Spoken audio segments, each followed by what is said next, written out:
I was just experimenting with serum, and I kept finding cool little tricks, and I felt like just sharing them as I find them, so we can all together go on a sound design exploration safari together into still unexplored depths of serum, if there are any, or has it been fully uncovered? Was geht? Yo. So, because I had this idea of how do we make something stereo wide without using like two voices and detune, or without using chorus? And are there any cool ways how we can Slam Academy fan present? Nice. Oh, thank you. Yeah, dude, the EDC Mexico was so much fun. So we're gonna try and make a really nice like chord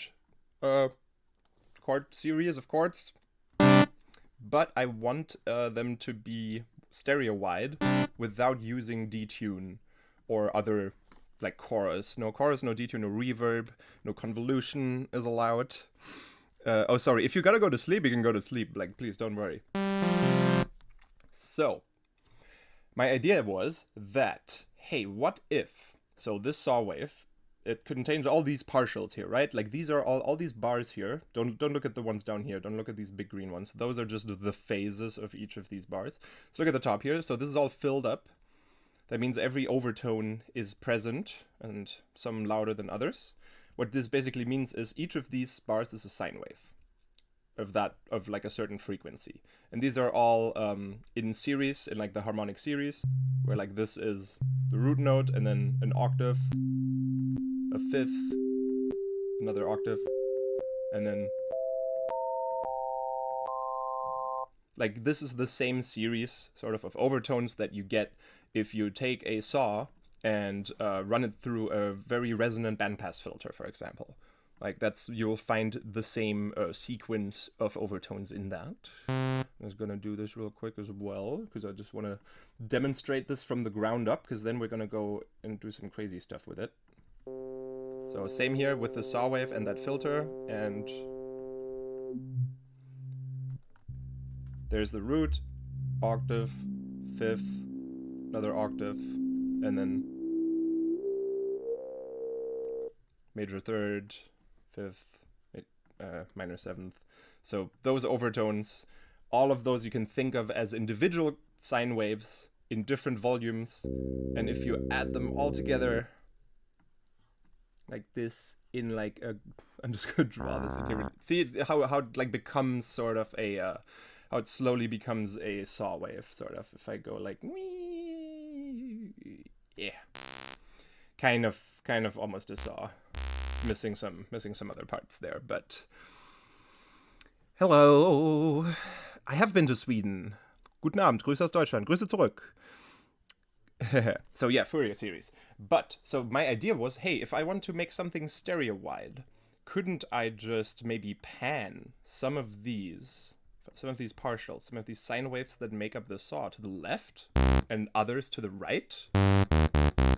And that way I could, split it up. It wouldn't be two voices. It wouldn't be detuned. It would just be like, oh, half the overtones on the left, half the overtones on the right. One main thing is, though, this low fundamental frequency here, that is the loudest here. That one, that by itself is just a sine wave. That would obviously have to stay in the middle, probably, because if that goes either left or right, it's going to heavily skew the stereo image. It'll sound like everything's coming a little more from the right or a little more from the left. So I'd also have to fix that and figure that out. So we could start by putting a saw here, and I'm putting a saw over here as well. And then luckily, there are these cool little things down here, like the singles process squarify. So look at the list of these overtones here. I'm just gonna, can I zoom in a little more on that, or is this the closest it gets? That is the closest it gets. So, oh, can make it a bit bigger. So I'm gonna go down here and say singles squarify. And that didn't happen. I'll try again. Singles. Oh no, that's user singles. Squarify. There we go. Turn into a square wave. And now every other of these harmonics is gone. So now I just need the opposite for the other side, right? Like this should go to the left channel, and then the opposite, just all the other bars, should go to the right channel. So we can do that as well over here. If we again go single squarify alt. Now it's just every other one. I have performed live in Sweden a long time ago, almost 10 years. And as you can see, if I play a note now, these are both playing at the same time. It sounds exactly like just one saw. I'm going to do the sub here instead, just as a comparison. Saw from the sub, or this square plus this saw. Sounds exactly the same. Now we could pan them left and right. And just so that we can see the stereo image a little bit, I'm going to pull up an imager so that we have some visual. Line in the center and super thin means it's mono.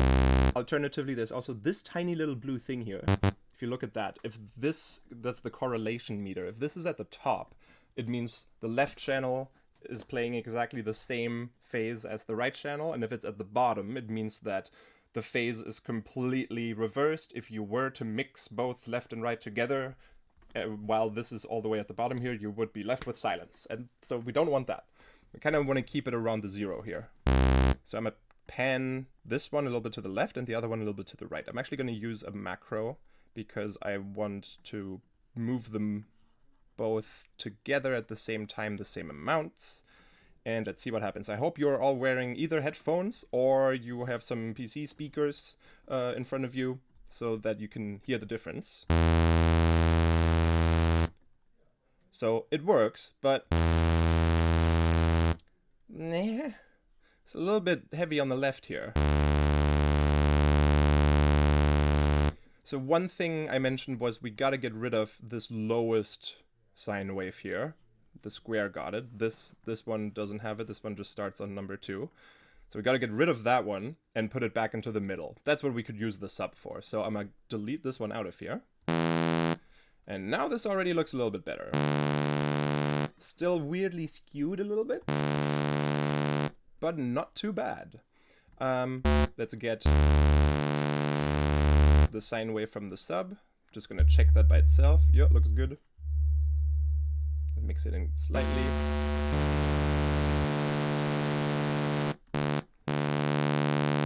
So far so good. I'd probably not go super hard left-right with both of these. Maybe go on through the spice packs and explain the bass design techniques used. Yeah, study all these theories. A lot of it is empirical. Or just from, like, you can probably use the sub-oscillator as monofundamental. Yes, exactly. Ha! I just did that. So far so good. But we can, this can still be better. This can be improved. So next I'm going to play around with the phases of these two oscillators, because they both start in the middle right now and they're not randomized. Maybe if we move one of them a little bit off. Ooh, something's happening here. Maybe there's a position where it just looks a bit more symmetrical. Like, this isn't too bad.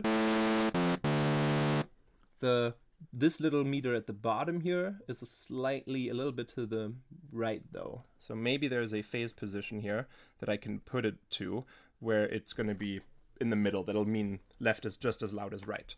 Also, to make sure that both of these waves in both oscillators are equally loud, I'm going to normalize those both.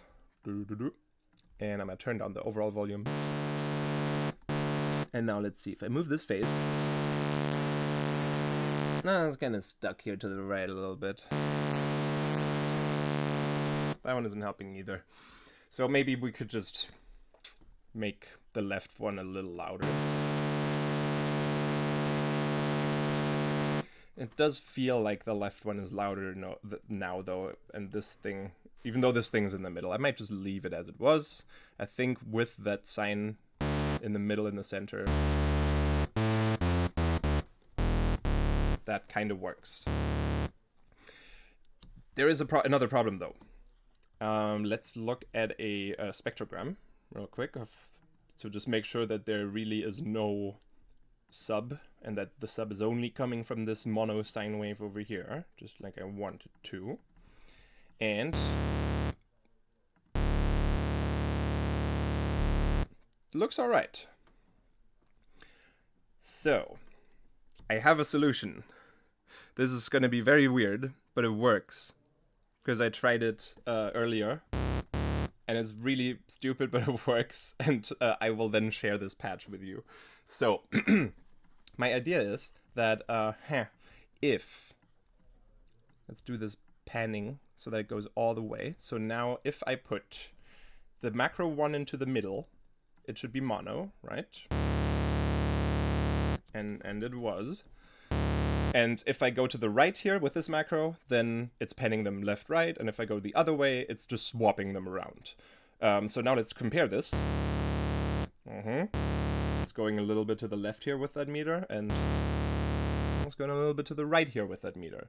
So what if every time one oscillation of this waveform and this waveform is done playing, they swapped sides? Just super fast.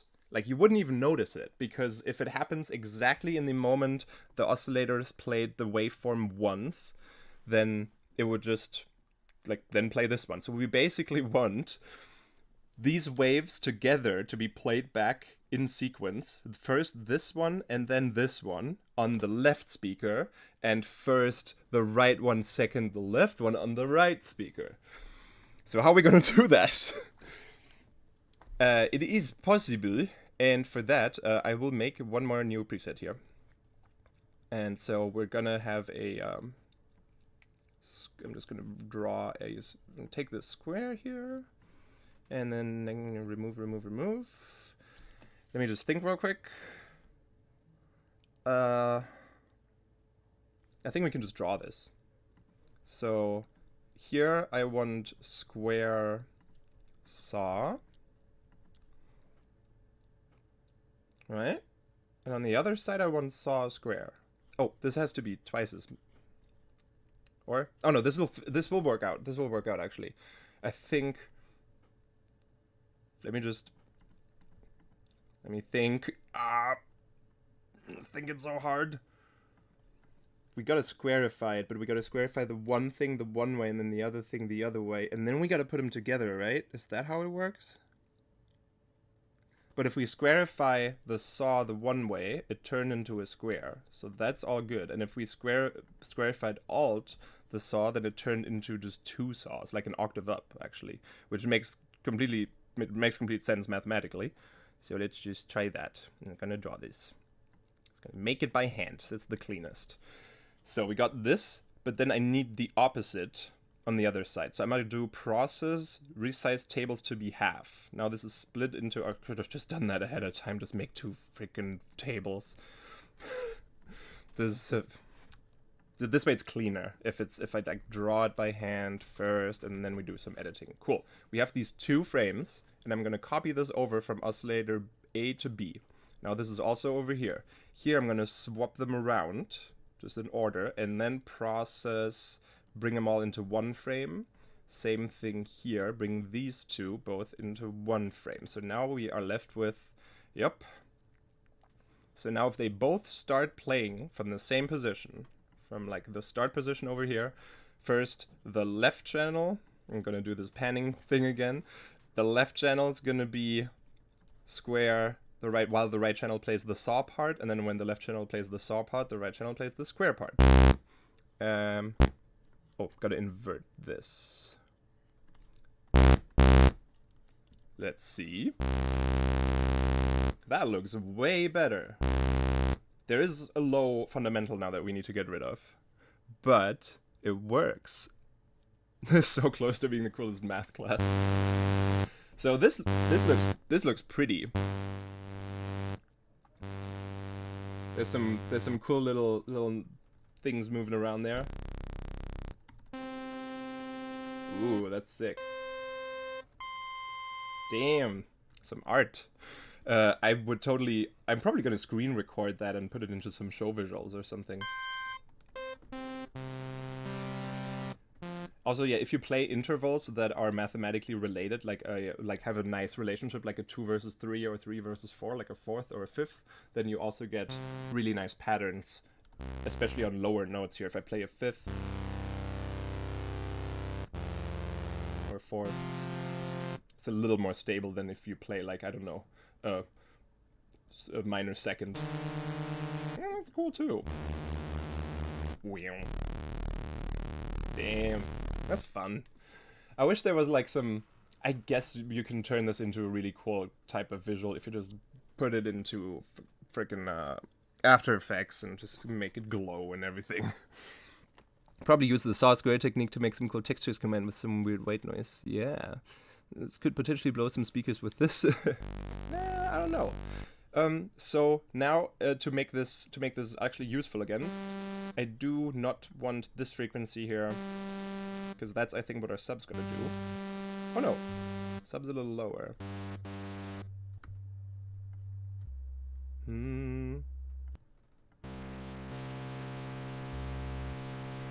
Okay, this frequency still exists here though, when the sub is not playing. So let's see if we can just delete that out. Just bye and bye. Looks great. This looks creepy now. Ooh, I like it when it's like the slow movement. Yeah, sorry, I know this doesn't sound very good. Now let's add the sub back in, which is not really a sub, it's just the lowest fundamental of the note that I'm playing, and it's gonna be mono. And now, maybe... It still sounds a little bit different how it's like... Oh boy. Can I have you down? Yeah, this makes more sense now. I might need to remove the 2nd octave too. And yes. There's like a low 5th coming in when I start panning them apart. Like you hear that too, right? How if this is in the center, me, and then it goes an octave lower. If you don't hear that, then you're not hearing the side information, because I think that's entirely on the sides. Oh, this macro is panning the oscillators. One to the left and the other to the right, or the opposite way around. If the macro's in the center, then this is just... I'm going to name this guy OSC pan. So I don't want... When I bring them apart, I don't want this low to be in there. Maybe... Maybe we'll just EQ that. Run them both through like a little high pass type thing. Give it a little bit of resonance here.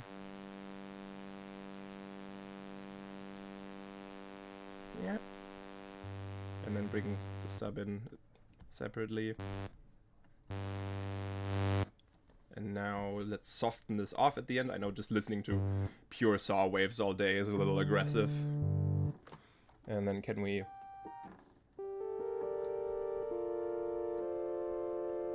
Maybe I was wrong with bringing it down an octave.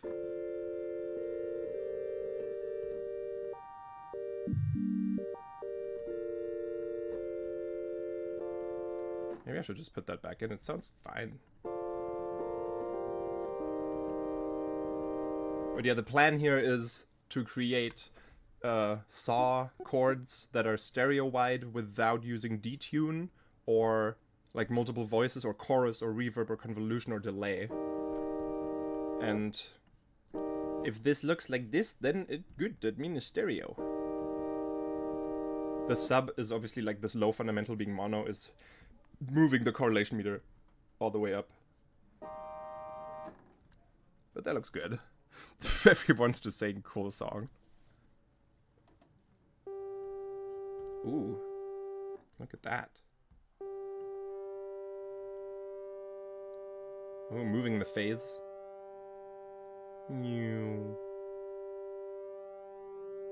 Whoa, man, that's so trippy. Oh yeah, if we automate this, then we've basically we built ourselves a chorus. So I guess that's allowed because we didn't actually use a chorus, we just made one, sort of, in a different way. But you can kind of see how it goes really far down too. So this might be a little extreme in terms of how much it cancels itself out sometimes. Maybe if it was just going over here and just moving in this area. Still going down pretty far.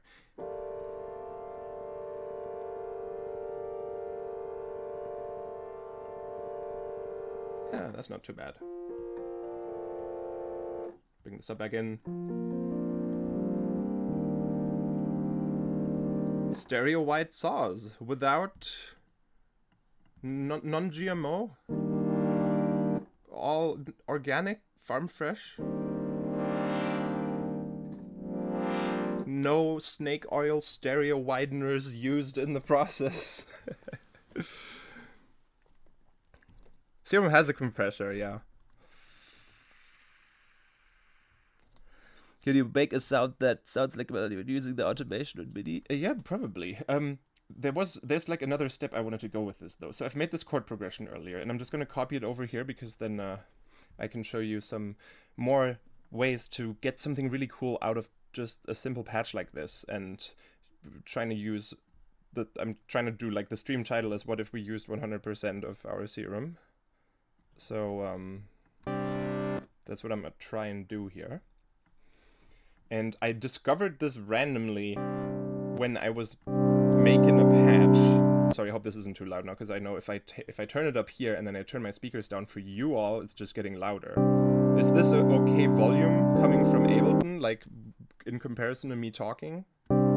Is this alright? Is it too loud? Is it too quiet? Let me know. It's hella loud. Okay. Okay, I'm gonna give it like 3 decibels down. Well, this should be okay. Or maybe 6. 6 would be twice. Alright, so I'm gonna have an LFO here. And I'm gonna make this 1 bar long. And then I will draw like a really weird looking thing. Don't worry, this all makes sense. This will all make sense. Kind of something like here and here.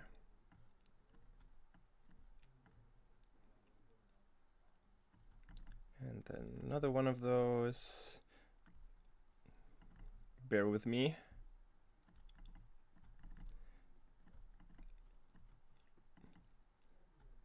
Yeah, kind of like this, and then like that, and then like this.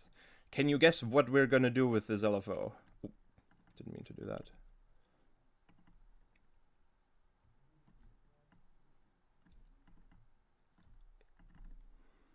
This is like, I'm gonna do a production quiz show, I guess. What's gonna happen with this LFO?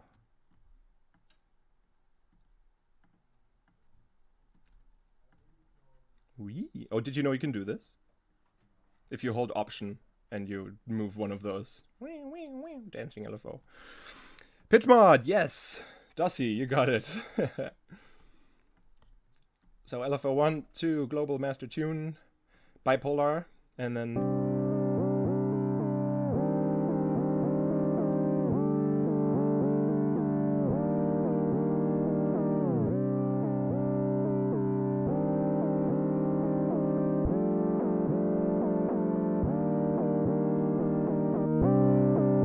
sorry, I made it loud again. I should have just increased my speaker volume. So that's a good start. Might as well also put that on the filter cutoff just a little bit. Why not?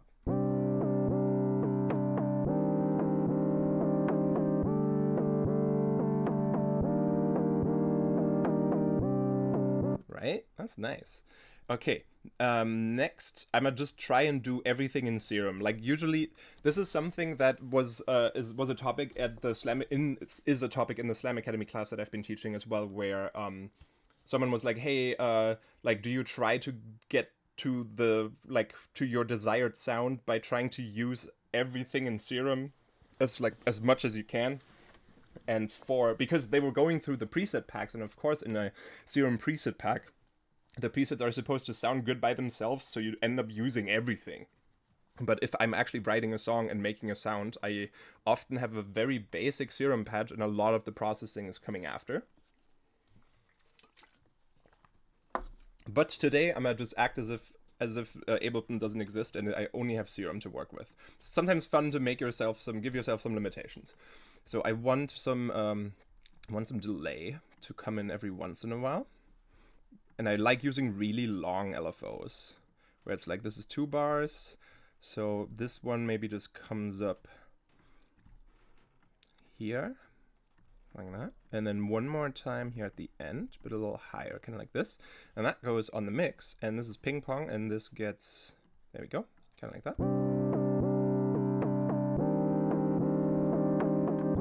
Oh wait, that doesn't make sense. What did I do last time to do this?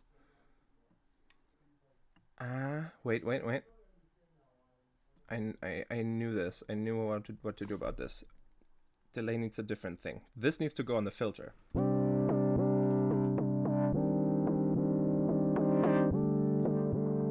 Yeah. There we go. And then I do want this on 1 bar to do the mix. Yeah, so that is like... Come on.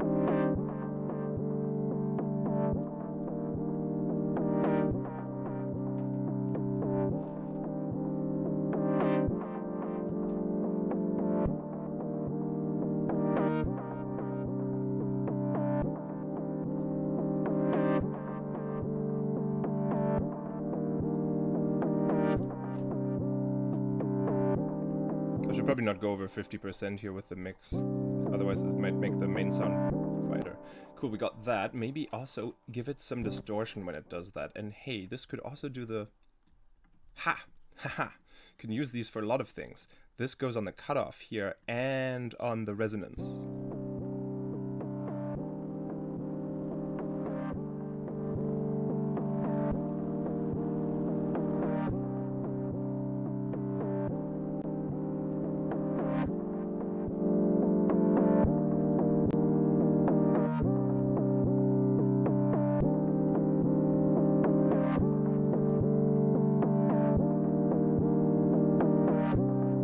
I think that's awesome. I really like that. Oh, hey, Sammy. Sorry, I haven't checked the chat in a second. Hehe. Saw wave drum rack. Saw wave drum rack. Are you a saw or a square guy? I would say saw, because it has the square inside of it, but the square does not. The square is only half the saw. You know? The saw is everything. You can make everything out of the saw. You can't make everything out of the square.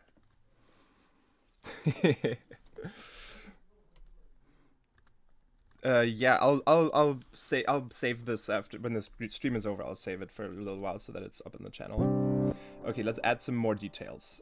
Stereo, like I know I said we didn't want to do any chorusy stuff, but now that this works and sounds nice, I might break my own rule to make it sound better with a little bit of this here.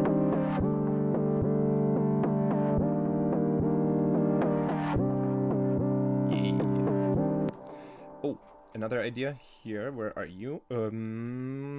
Filter cutoff, LFO2. Also gonna put you on the aux source and then do this. So that basically doesn't move for this one, but like a faster move there. Distortion a bit much.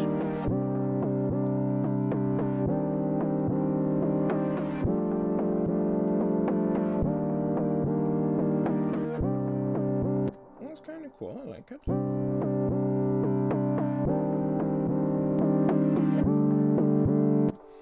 Okay, there's still unused potential in the serum patch. Entrar en la simulación. Yes.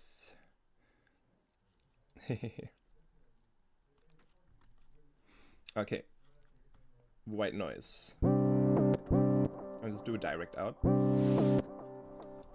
And then, let's do this in like a super cool, elegant way, where we have a plucky 8th note LFO here. That's going to control this.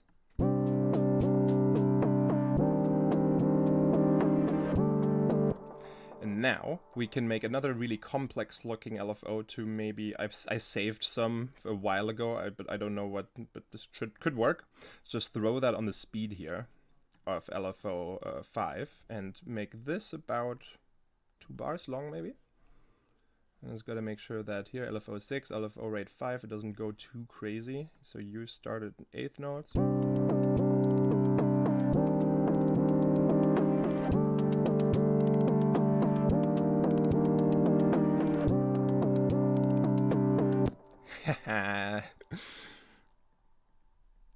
Yeah. We're doing everything in here. You can even add a kick drum if you wanted to, sort of, by like with the pitch stuff on the master. If there was like a way, sort of, to abuse maybe just the sub for that. Is that a separate thing? Can I target that sub oscillator? No, just level and pan. Fine.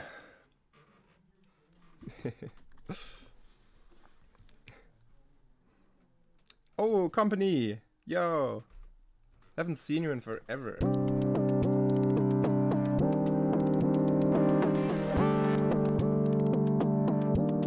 Feeling very Radioheady with this. Okay, now we can also... so lower means it's slower, higher means it's faster. So we can link that to this as well here. But I want this in reverse. This is the wrong way around.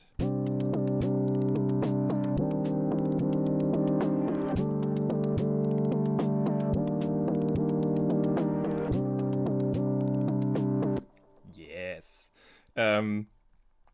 Let's also... Let's see, is... X is this, right? And Y is that axis, right? Modulate X. LFO bus 2 from... I'm just gonna do chaos. And then set chaos to BPM sync, mono, sample, and hold 8 notes? Maybe? Because I also want like a little bit of variation on this. Oh, that is chaos 1. I need chaos 2.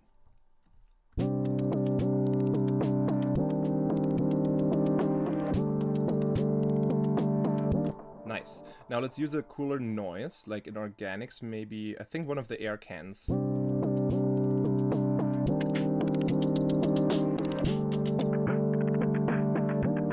Yeah! And now Chaos 1 can do the pitch of this, or maybe actually let's do another LFO for that. I got another one here. This one started with 3 steps up. I think this one B. Yep, that's a different one.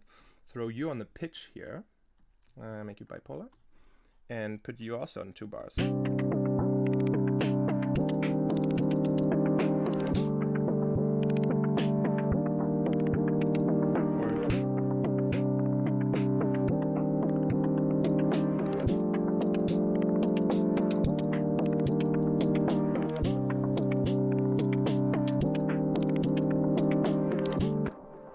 Sick. We still haven't used Chaos 1. That could go on the pan here, maybe, of the noise.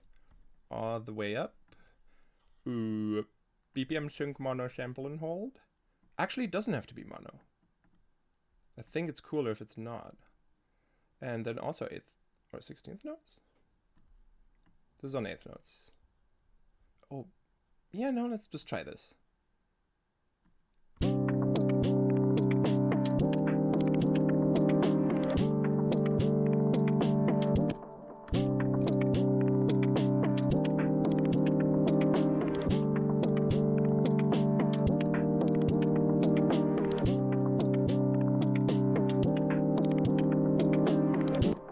This is sweet. Actually, I do want this to be controlled by LFO 7 and the noise pitch by Chaos 2. Let's switch those around.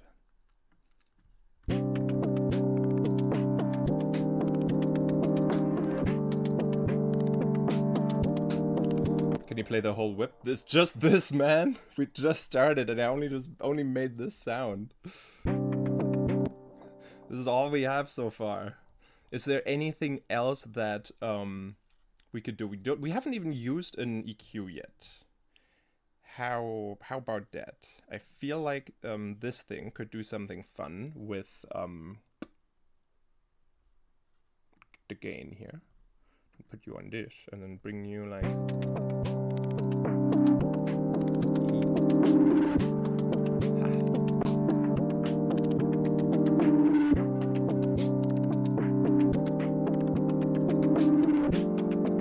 ah, this is so cool. It's just one freaking patch.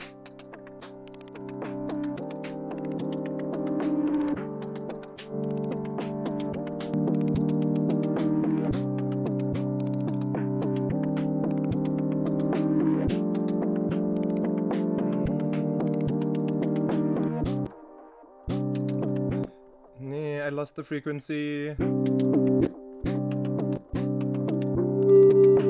That one's cool too. That one can work as well. Maybe. Let's see what that sounds like.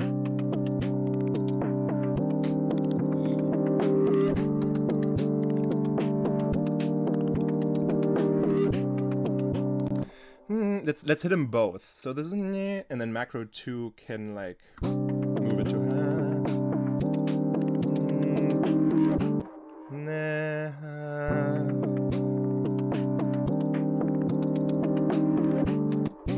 almost. That's fine too. Yeah. I know sometimes when you move modulations around while it's playing, it kind of gets out of sync.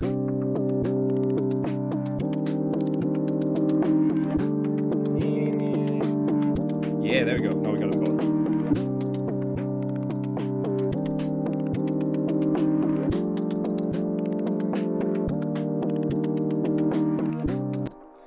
Sweet, I like that. I'm feeling some. I just watched the second Dune movie, so I'm having some of those just like that scale type vibes still hanging in my brain. So maybe I think I can record my mic while I'm streaming, right?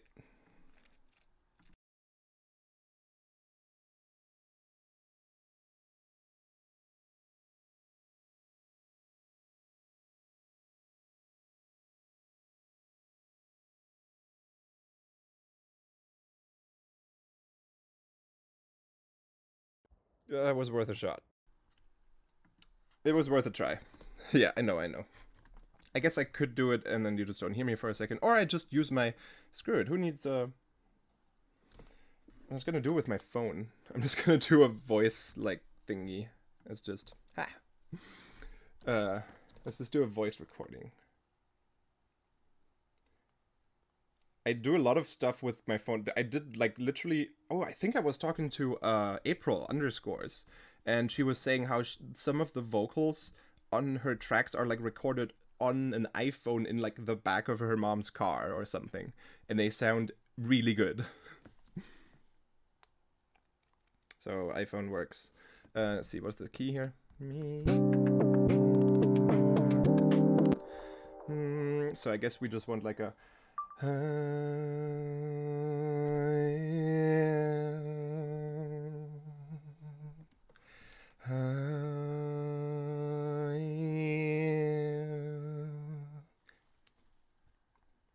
No shame. That's the rule number 1 here.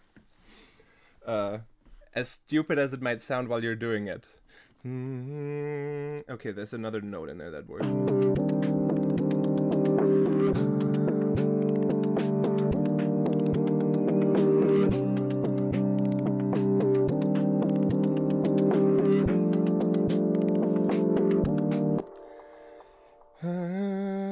Yeah, I'm gonna just do that one too. Like...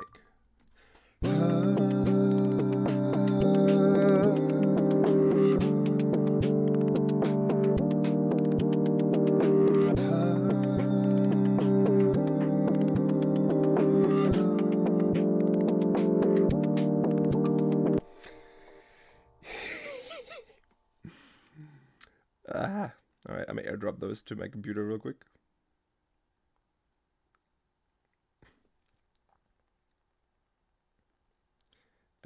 Percussion as well, just like if you're sitting in your wherever you are. If you have a bedroom studio, if it's just your bedroom that you make music in, even better, because there's probably a lot of things around you that you can like knock on or hit with your hands or with other things to like record some cool percussion just right around you.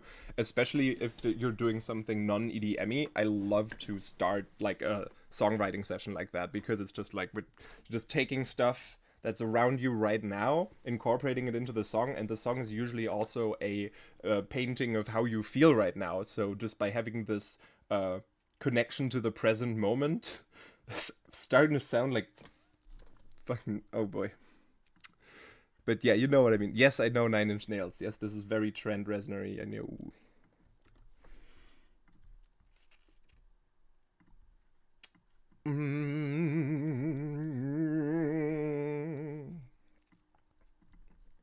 Hey.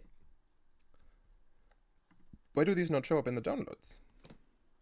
Oh, it failed. Why? Try again.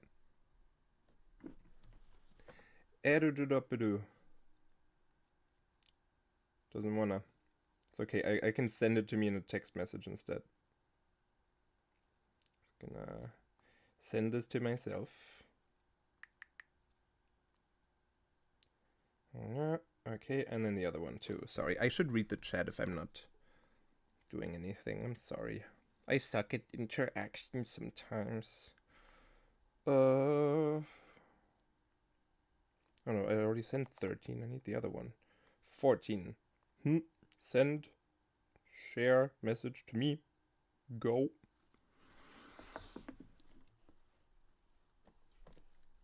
TTT. Oh, you're talking about... I just see reading his book at the moment. You're talking Rick Rubin or Andrew Huang? I've read the Rick Rubin one. Andrew just sent me this one in the mail, which is very nice. I haven't read it yet, but I'm gonna check it out too. Yes, share screen. Fine.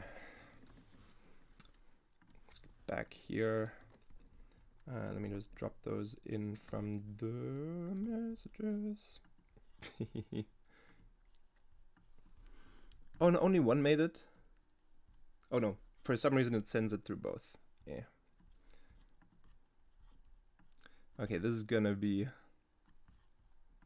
Yep. Don't expect anything grand here.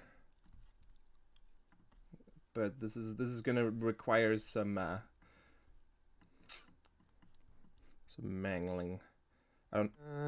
Okay, we're in C minor. I'm just gonna set this to C minor.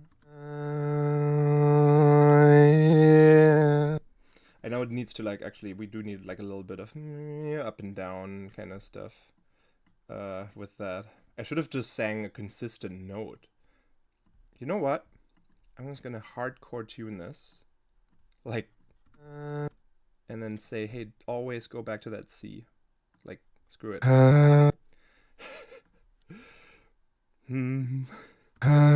Yeah, okay, I'm just gonna heavily... a little bit of that vibrato. That actually sounds exactly like what I want as the base material for this. So let's freeze that. Freeze and flatten that. And then in here with the warp, we can do that. And this is on formants, and we go to envelopes and clip transposition. Then I can just kind of do the...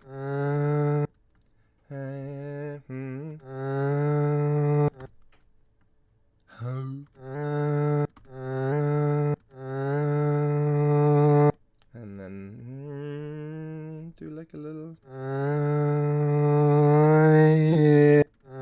slower. Can take some time here. Oh, screen. Sorry.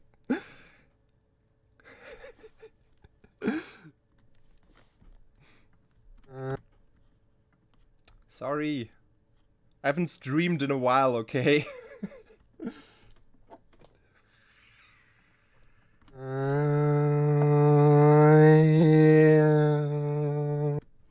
Cool. So this is now all happening with the warp in here, not by, I just, like, auto-tune it to one note. And then let's saturate this.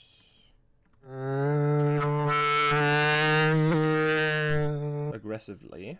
And this is gonna require a bit of stuff. Like, let's do this, let's do that. Let's grab an EQ here that's gonna, like, restrict this a bit. And then another one, like, move this over here. Maybe we also want to shift the format a bit with something like the Lawler Boy.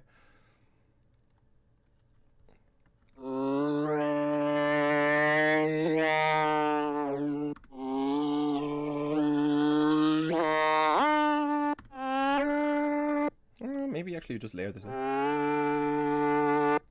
I know this still sounds a bit strange. We'll get there. A little bit of echo, but mostly reverb. And now probably gonna do one more saturator here. And now don't want those low things to distort first.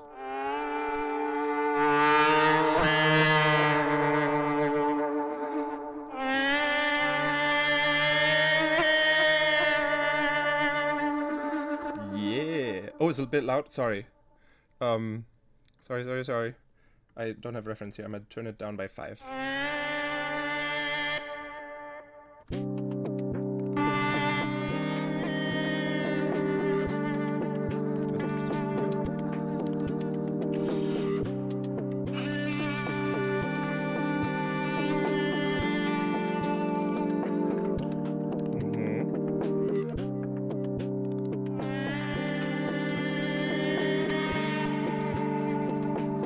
Distortion is still a bit too sharp, but it's you see where I'm kind of see where I'm going with this. This might actually just be totally fine to not alter Boy it and just go up an octave.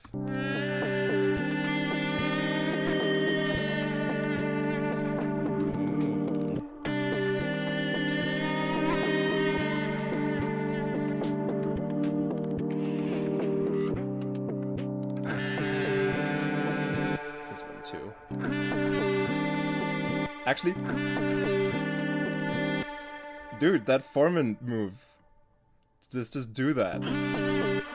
That's cool. This is like as if I was saying words, but I'm not. Just the weird Foreman shift kind of.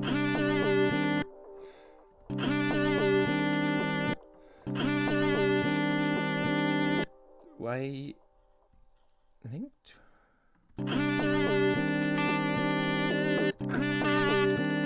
Oh, this needs to be on 100%.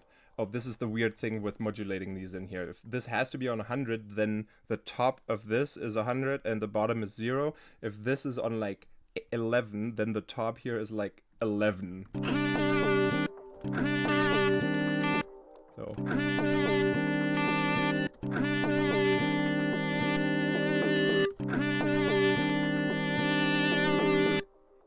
One more like harsh cut over here maybe.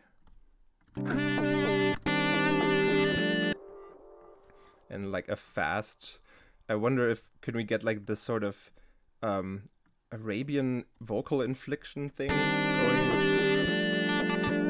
That's a bit too intense, like just the but maybe if it just went like softly up and down in like a triangle motion, you know?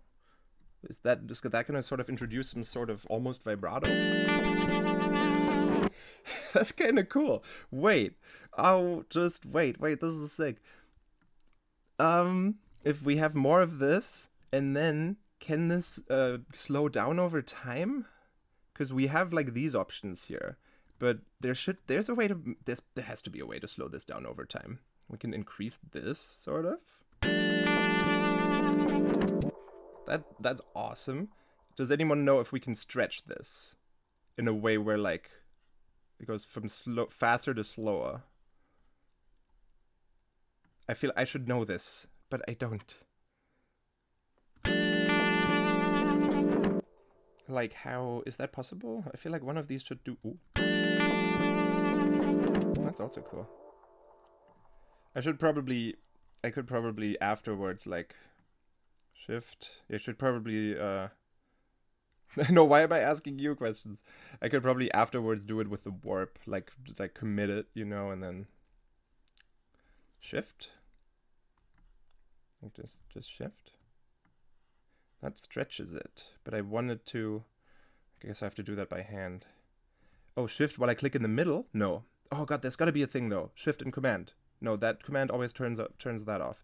Shift and option just gives me control over this. Shift and control, no. Shift while I use this. No, that just makes it finer. Oh, interesting. Shift and option does this. Without option, just that. Stretch by hand, small sections. I'm not giving up. Maybe holding everything, record stitch after. Yeah, it's gonna be a feature in Live 13 maybe. It's fine. But that's cool. Okay, let's get back to actually editing this. Also, let me double check. This can go a little bit lower. Oh yeah, autopen as well. I was gonna use some autopen. I was also gonna use some like the vibrato in the chorus ensemble effect. Okay, let's get the echo and the reverb back on, and then chorus ensemble on. I'm gonna just put this here. New on vibrato, and then maybe like this fast.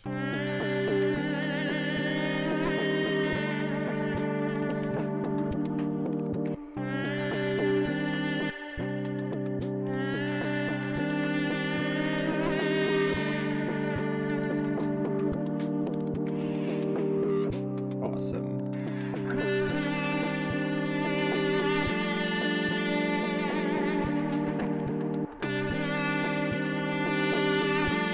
And pitch movement here too. Maybe it can start higher. I feel like this could start on +3, you know? I could maybe even go up. And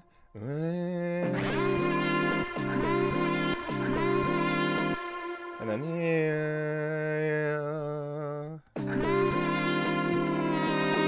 faster.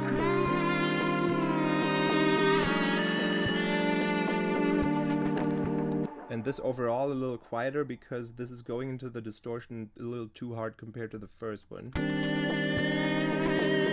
It's also, yeah, it's this what's like doing the... It's like flavorful distortion.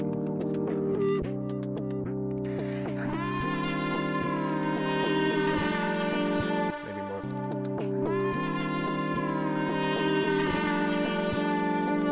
And also the volume of this one.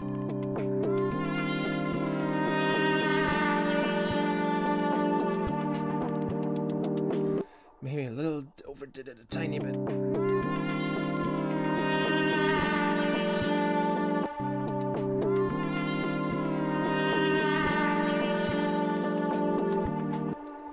Cool.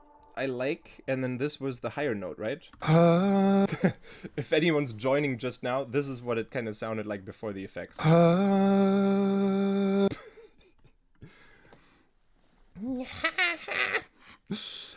Oh, Hydro Energy. Sorry, I'm not looking at the chat that much.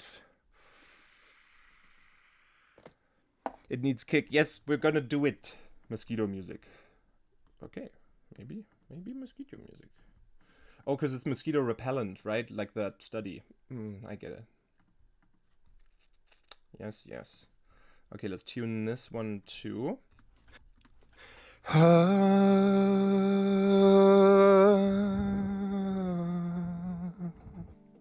think I can leave that in like this, just.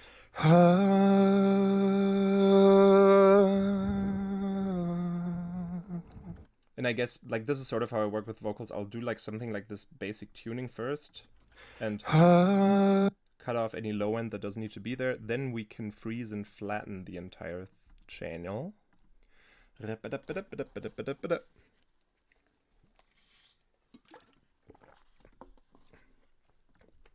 Oh, also we're gonna use...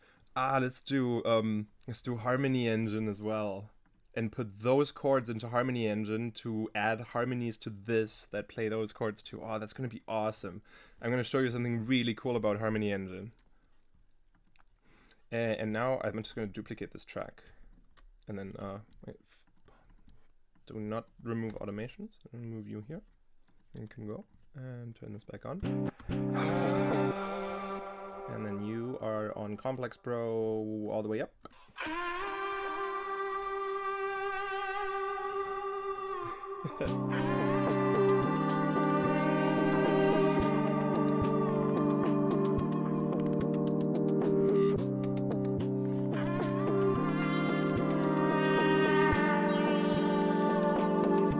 That's kind of cool. It's a little bit like the Mongolian throat singing. Maybe this can be a little less intense, like. Yeah, so I think that's kind of cool, like that.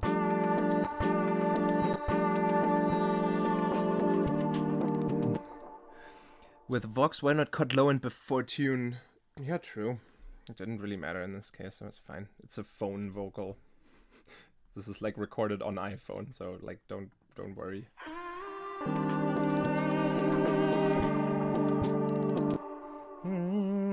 Maybe I want the pitch of this to also go somewhere. I mean, let's just try something out real quick. No, this can stay on that note. I think that's good enough.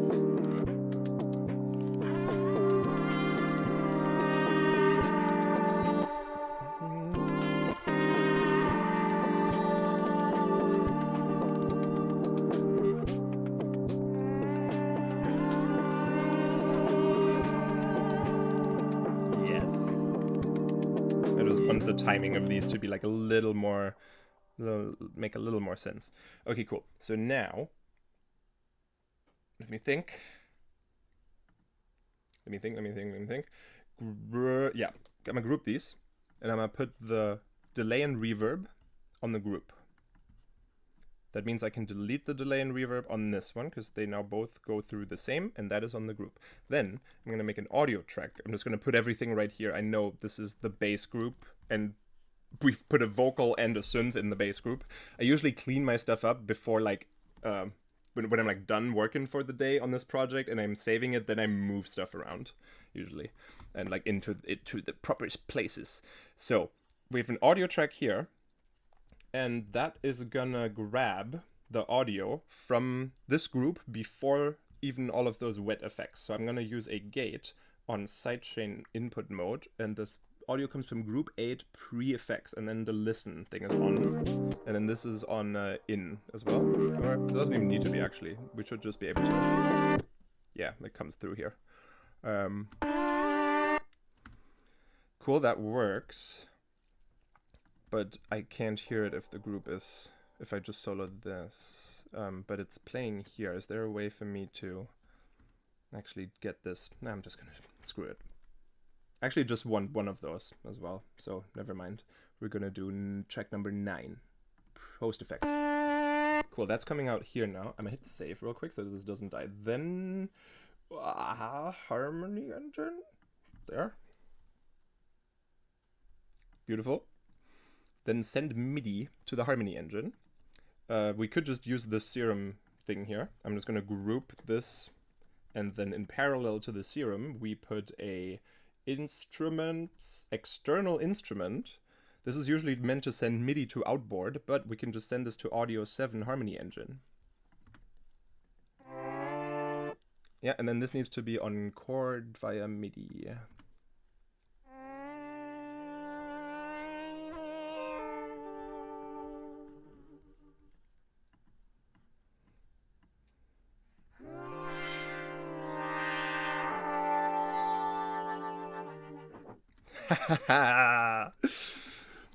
Sorry, yeah, I am looking at the chat every once in a while. Yes, I saw Cheerleader. Cheerleader is awesome. It reminded me of Disco Ensemble, Second Soul. Old tune. Really cool, really emotional. I immediately had to think of that, and I'm happy because I totally forgot about that song too, because it's awesome. So yeah, Harmony Engine. So if you use chord via MIDI, you have this glide option, which is nice, so that when the chords change here, it should take a little bit of... it's still pretty instant, but there is... yeah,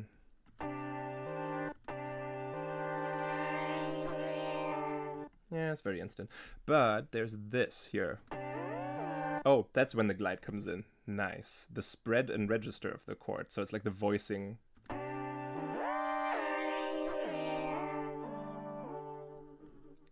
So you can do fun stuff with that by automating these.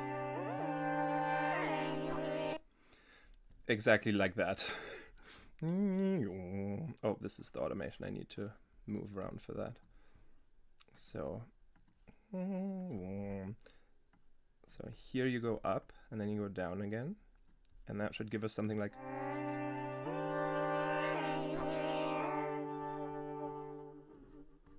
I think that's all it needs. Just again over here.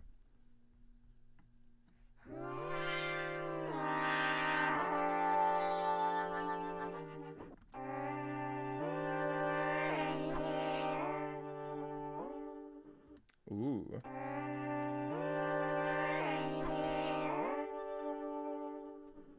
I like the high one, because we got so much low stuff anyway later.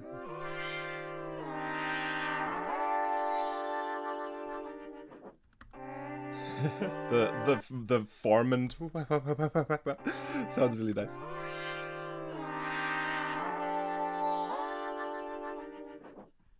This thing is so cool.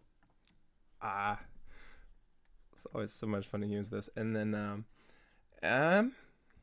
then let's actually, we can just put this in the group. It also gets delay and reverb, right?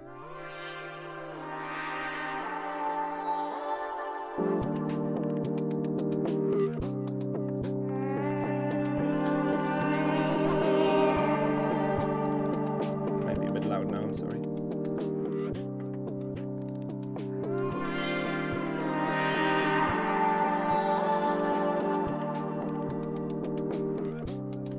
Interesting. Let's add a sub. Yes, I've tried Chroma. Chroma's good. Do you... Here, I would like to do something. Yeah, I would really... I would like you to... Yeah, I know him. We definitely want to... I definitely want to do something with him at some point. I think we've tried once, but then everyone was busy. You know how it is.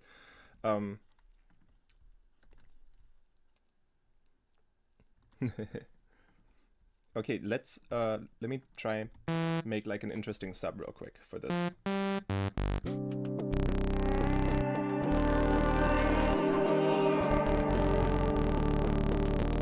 Okay, they'll have to play like those kind of notes, and I kind of wanted to. Let me try something. I know. I'm just gonna hold that down.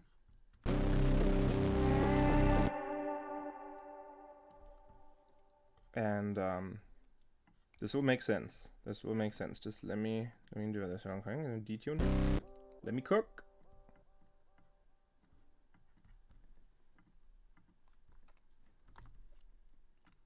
Detune. Increase detune over time until it's pretty messy towards the end here. And I'm gonna do this a little less stereo wide. Like 50 is fine. Then freeze and flatten. Now we have that as audio. I'm gonna cut off this end here and say Command J to consolidate. Then a new MIDI track. Where did the just a new my default MIDI track is Serum. I did that on accident. I don't want that. Yes. Drop you here. Turn you off. And then now we can play that sample here. I want to set it to loop. Start your lick somewhere here. Loop, fade. Zoom in.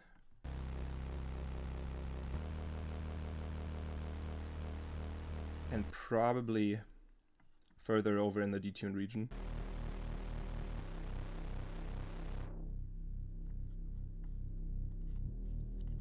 Yeah. One voice. No retrigger. Glide, yes. Longer. Yay. Please switch to Bidwick. One day. I feel like I'm definitely gonna... I have it. I have Bitwig here actually. But I am currently working on an album, and I don't have time to switch DAWs right now. When I'm done with the album, I'll give Bitwig some more time because I want to try around with it. But I also want to make an actual plugin at some point. I feel like I would only want to learn Bitwig to sort of do proof of concept things there for future plugins with the grid, you know?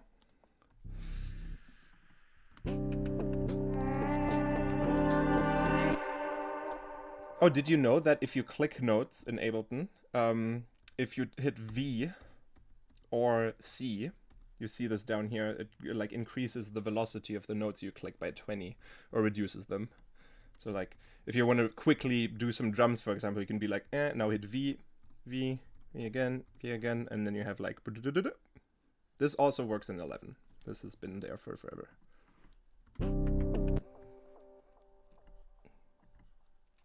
I'll do this real quick. Join it together.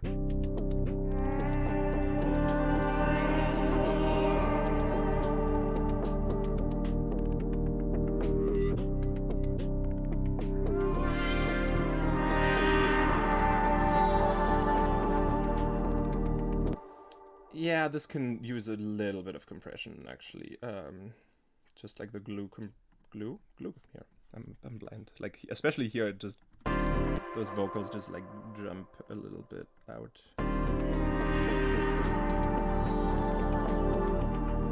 That's better. You can hold keys and control and then press left and right to put in the timeline like a step sequence. Yes. Yes, yes. I like that. Yeah, I had an idea. I saw the art, the profile picture. Enschka is now Gooslime. What these browser tabs mean. A lot of these are Max for Live, plugins, KVR Audio, Plugin Boutique, like Perfect Circuit is all nerdy synth stuff.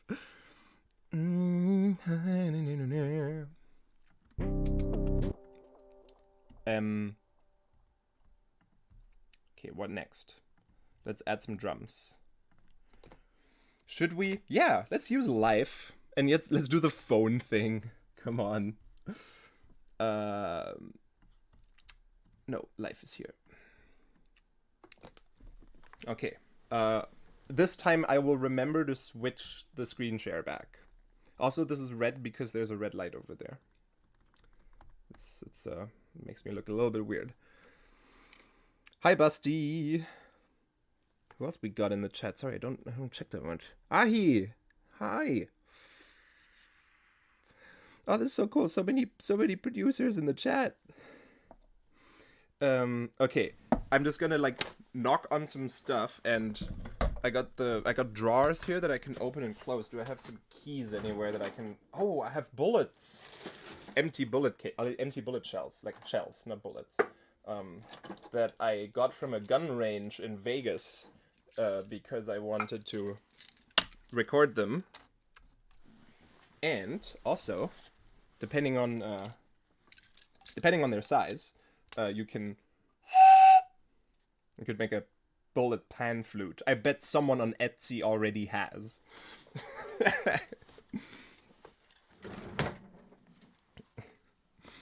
Okay, let me just record some clink with this, and then I'm gonna hit the table and open and close this and maybe the doorknob over there. And I only have 15 seconds for this. I hope they increase the time limit from 15 seconds to more. That'd be nice. Okay, let's go.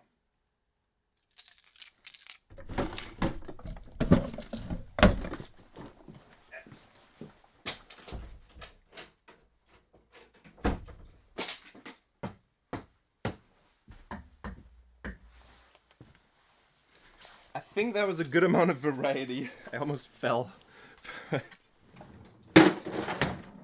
Alright, put the bullets away. Okay. Dune Tune. I'm just gonna name this file. Oh, there's kind of a wavy icon for it. Alright. You only have 15 seconds on Live. That sounds so confusing to everyone else. The program that I want to use. I am not on drugs. I've been sober for 10 months, over 10 months. I'm on coffee though, so technically, and chocolate also. I guess those are definitely dopamine boosters. So, okay, download.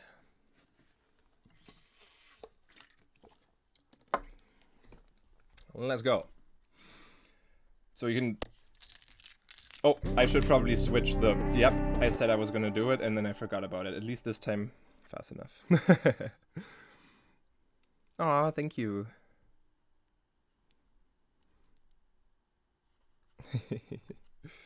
Okay, so now you can hear my recording from earlier.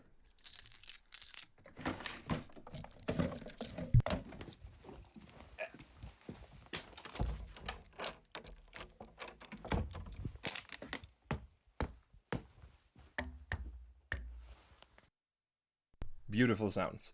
And so Life already slices this into pieces, and it tries to. I'm not dating anyone. And it tries to figure out like these yellow ones are more kick drum material. If it's blue,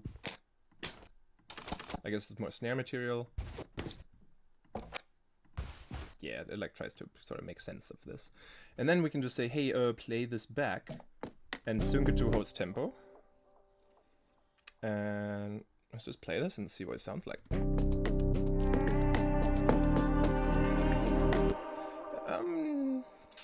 Different sounds. Oh no, just give me, you can like just shuffle this up. Hey, you go back here. And then.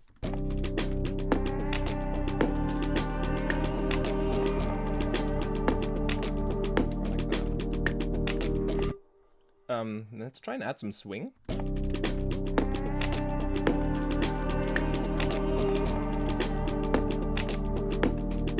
Yeah. Maybe pitch the entire kit, this entire drum kit up or down.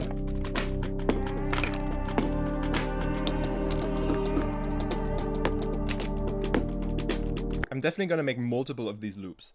But now we gotta make it cooler, like sound a little more punchy. So we just gonna use stab all the way up. I know it's loud, sorry.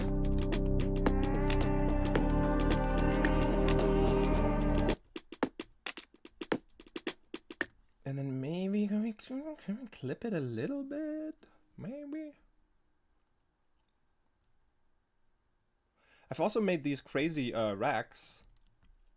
I think this one's on my Patreon, the frequency extender. It's really bad. It's like just a bunch of shifters that extend like a signal that doesn't have a lot of highs or lows. It just extends it to the top and bottom. The drum one is kind of better because it doesn't have to be tonal. So this is just adding a lot of messy stuff at the top and at the bottom.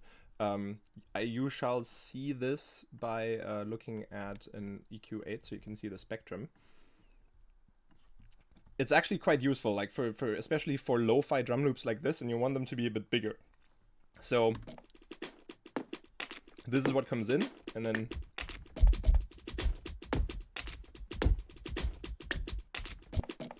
it kind of fills out that empty space.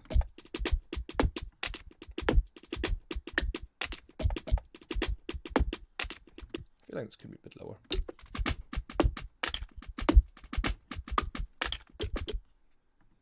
This is on my Patreon in the big pack of racks, by the way. And no third-party plugins needed.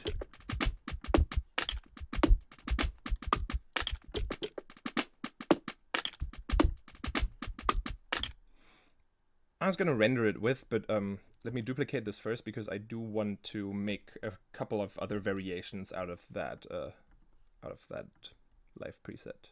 Whoa! I forgot that. Probably should do this, right? And now freeze and flatten. Yeah. Shoutout Stab. It's a 4-band transient thing.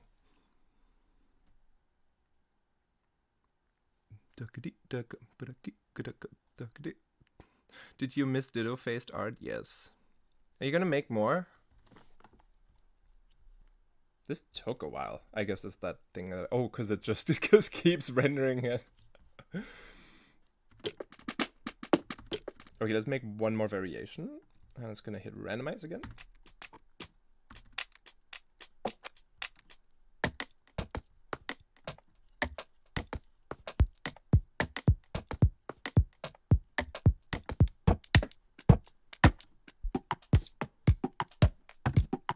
Ooh. That's kind of...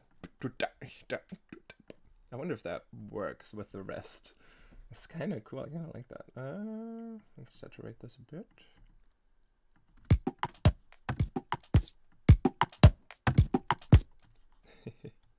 And I'm just gonna be weird. Let's do 2 of these in a row. The double stab.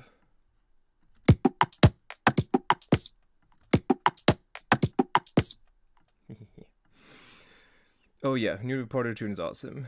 Anime recommendations. Hellsing, Psychopaths, Full Metal Alchemist. If you haven't seen it yet, Full Metal Alchemist Brotherhood. Definitely. Big vouch. Made in Abyss. If you want to be traumatized. Ooh!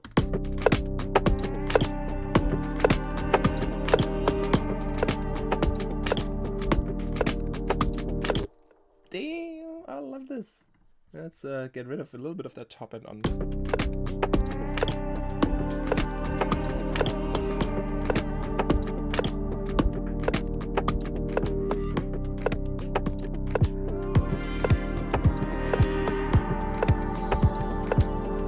That's sidechain. It's time to groove. This is how I imagine Bonobo or Fortet making music, is like.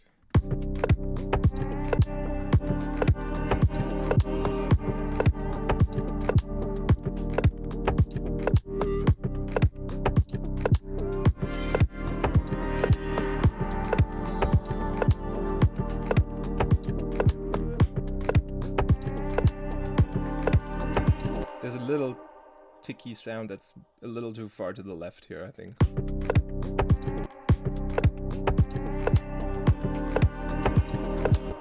Nice. I'm gonna turn off the kick because we're gonna add our own kick.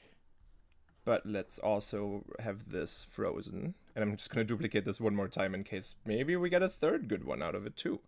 Freeze and flatten, and now I can look at the chat. Yes, dude, I uploaded that to my channel too. Yeah, the transient re-editor is really cool. Do you not do 3-band sidechain? No, I'm lazy. Sometimes. Oh, thank you. I've been singing a bit more on in a different zone, on the zone that clicks just a little too much to the left instead. Oh, I see. Oh, Basti, it's your birthday? Holy cow. Happy birthday. Why am I clipping the bus? Am I clipping the bus?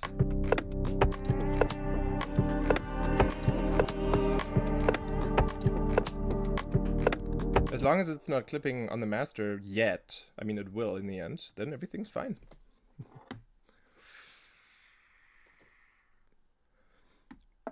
Oh, yes, I made reduce ambience too. The difference is just the original reduce ambience has only uses 2 frequency bands, so I just wanted it to be a little more intense and use 3. So I've just like added another one, moved this up a little bit, and then just like also just brought these all the way down so that they they just remove reverb, and I've been just using it to not even to even if the drums don't have any ambience, just to make them tighter, basically like almost like an expander, but just the other way around, like a soft gate. What flavor is that vape? Cotton candy.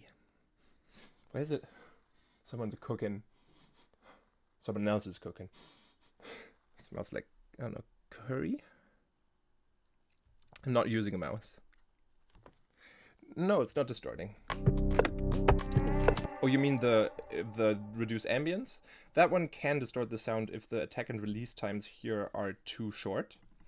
Sometimes that's actually really nice and gives you some crispy distortion on a bass. But if you go too hot into the individual tracks, that is all good. Okay, oh yeah. let me just do this real quick.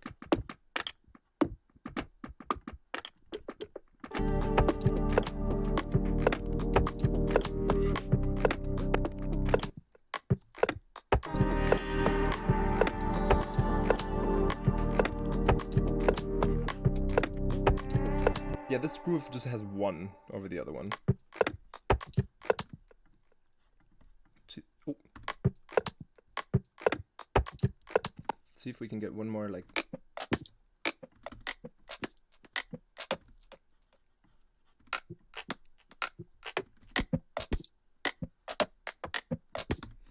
Let's just hit it, randomize this a couple more times. Is that my voice? No. Oh, hi, and Fowler.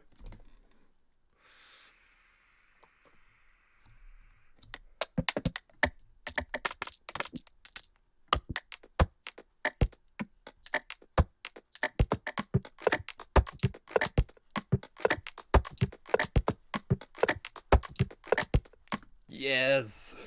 Let's go.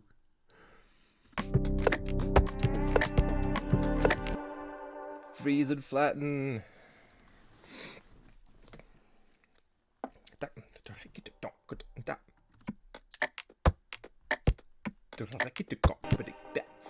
All right. Let's grab a kick. I'm gonna be real cheap here and just go for soft little thing. Where's the? That's a bit intense. There's a M, A, B, C, D, E, F, G, H, I, J, K, L, M.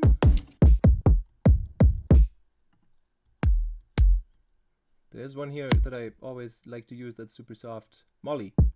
That one. I'll just use that one for now. And then instead of a snare or a clap, we're just going to use a snap. Yeah, sounds almost exactly like it. Maybe we can layer.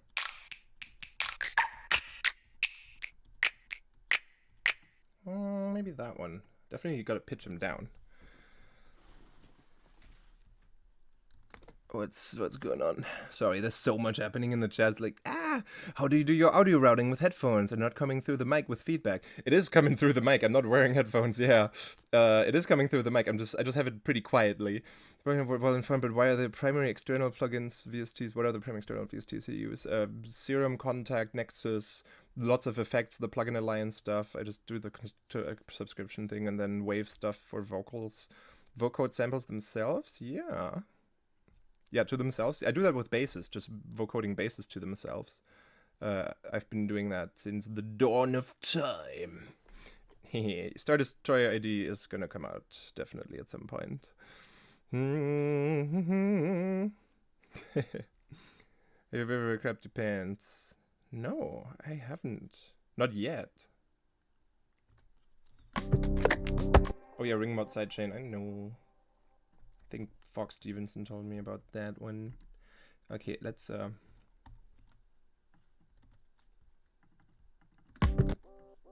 do this.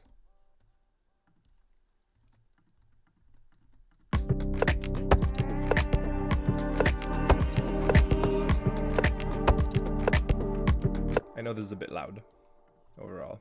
These need to go down. Let's turn the warp off just in case. And then you two go through the sidechain. And then that one's fine. This one, A, shorter, and then let's pitch this down.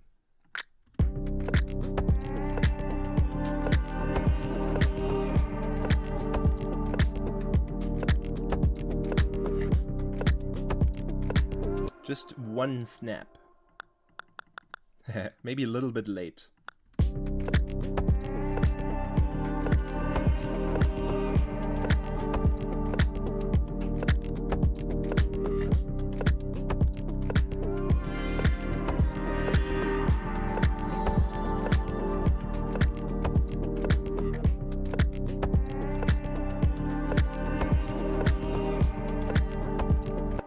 I feel like this drum beat is sort of dictating us an idea for the bass pattern now, like it's like kind of funky. Let's duplicate this, and I'm just gonna make a bass here instead of that kind of greasy sub. I'm just gonna make like a very simple. Let's use operator. Screw it. I've been just using other things now just to change it up.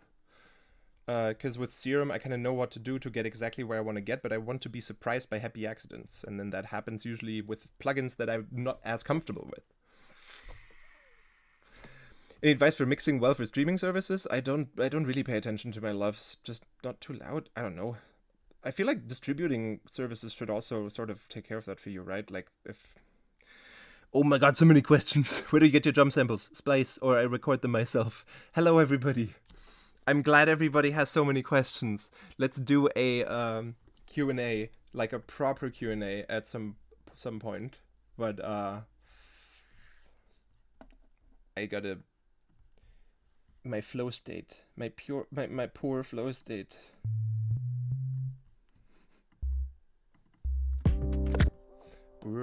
Dun, dun, dun, dun, da, da.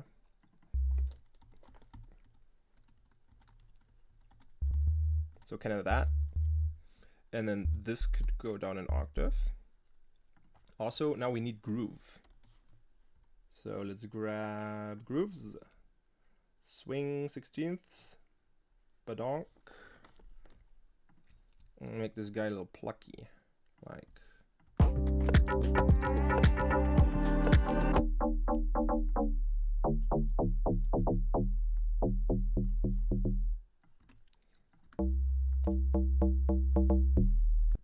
Kinda.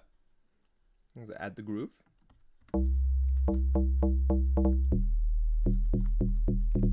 Might be a little intense. See how that goes with the percussions. Yeah, it works. How much do you like or use bass slades? What do you mean with bass slades? Like pitch bend on the bass? This is always good. Especially if you have a trappy sub, like it's gotta be interesting. Yes, I know the... Yep, I actually, out of that pack, I really like the Loudness War winner. Clipping. Get the bass overpowering, distorted. Clip the bass. Click, click, click, click, clip the bass. Wow, wow. I almost feel like that needs to just like...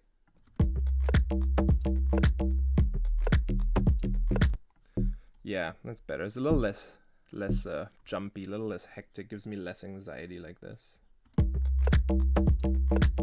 And then a little bit of decay here too, I feel like.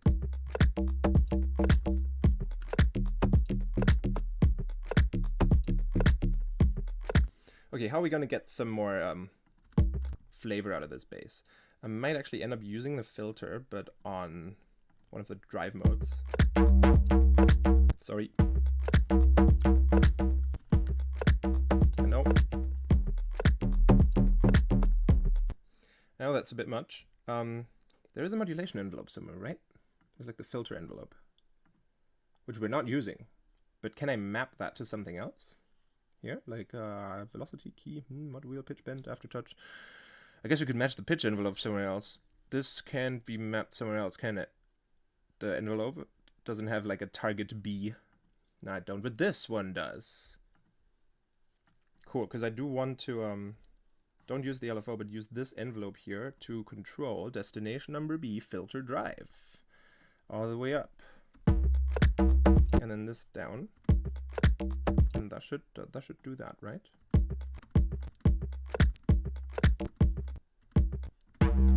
So now it's on. Why? Why? Filter drive. Does it need to be at like 25? It's not the shaper drive, is it? Why does that sound the same? Help! Somebody!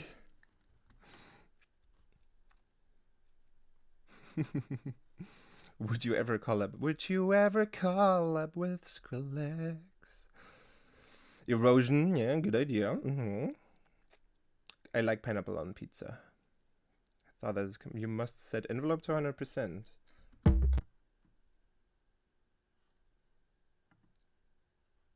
Here as well? That's for the filter cutoff.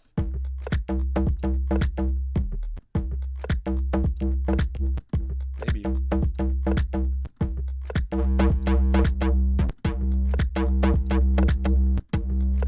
Yeah, that's just the cutoff, but this should control the filter drive.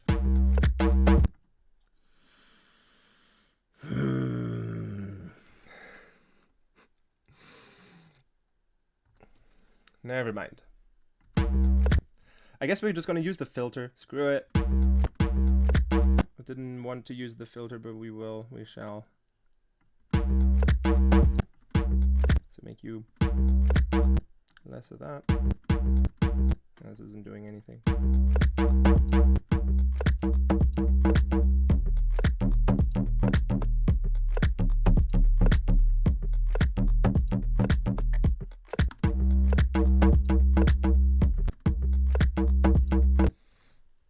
Okay, I'll change LFO amount. Oh, that is connected to the envelope? Like, let's put this to 0. Ah! Intensity of the LFO. Note that the actual defect also depends on the LFO envelope. Okay, interesting. It doesn't say that this is... Yes, you're right. This is controlling the filter drive. Right?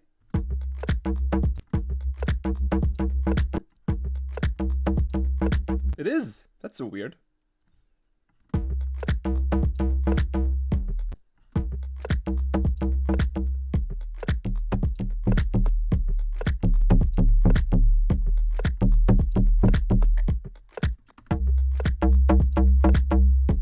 Thank you. I'm glad we figured that out together. I would like for velocity to have something, to have some control over certain things here too, because this is all like very dynamic, very organic-y sounding. I feel like for something like this, it always really pays off to go the extra mile and spend some time on like making it very dynamic and changing and like sound more like it's a played instrument in a way, where like every note has a slightly different velocity, maybe a slightly different thing to it. So oh no, that's not what I wanted. I wanted expression control. So we're gonna do this thing where we put a reverb at the end here. That is gonna be real small and medium long, 100% wet. Group, parallel, create chain, chain. Dry chain is long. Reverb chain is only, then goes only from like 100 upwards or something maybe. Yeah, let's do that. And then this chain selector to macro 1. Velocity, is this on? Can be remote, that's fine. Map to you. It works.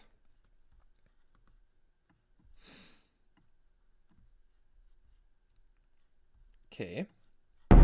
All of these no reverb, only for those.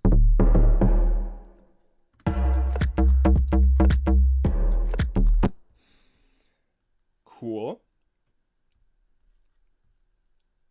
One going up like that, but then also another one that is like think, yeah, like this, but on 2/2. No, other way around. 180.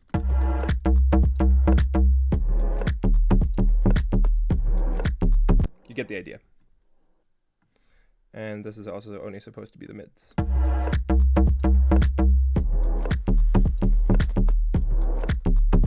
And so these react to velocity too, right? So only when this is at 120 is it supposed to go through that reverb. So I've got to bring you all up. Cool. And this can be more... Actually, we can layer this with a...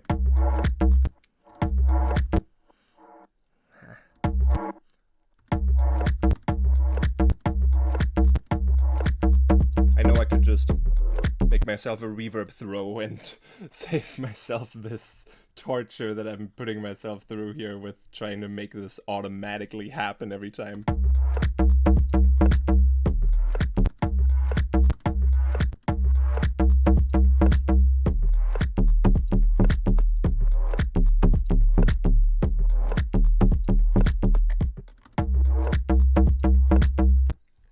Cool. That is nice, and I think for when it goes lower, it's losing like the cool overtones.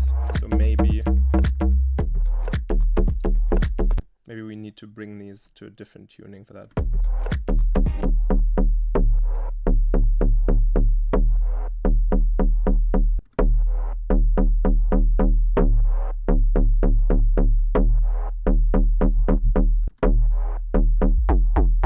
Maybe we can use the pitch envelope too.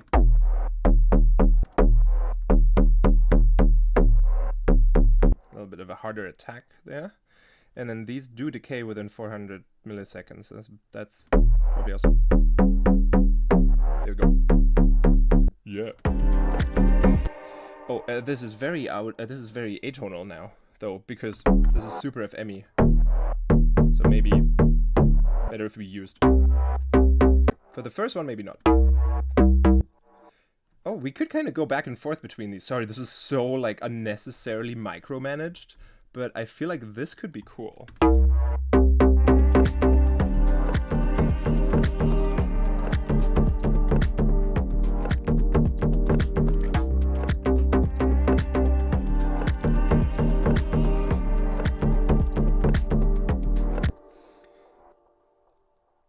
Any tips on creating fat rack? Just throw lots of saturators in a row. There's lots of free ones too. You could make like a really good free fat rack, I feel like. So dum da dum da da. Yeah. And then I'm just gonna copy this over because I'm lazy.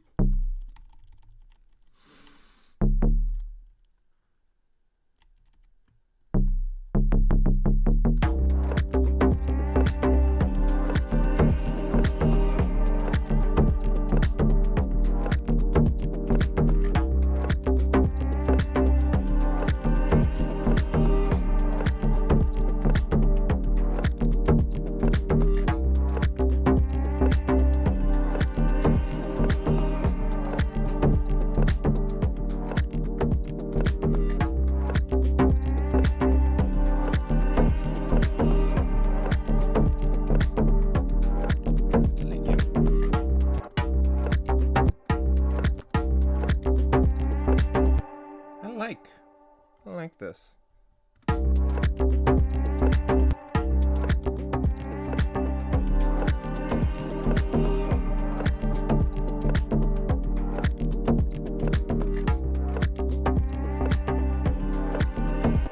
I somehow feel like Stab is gonna be our friend again for this.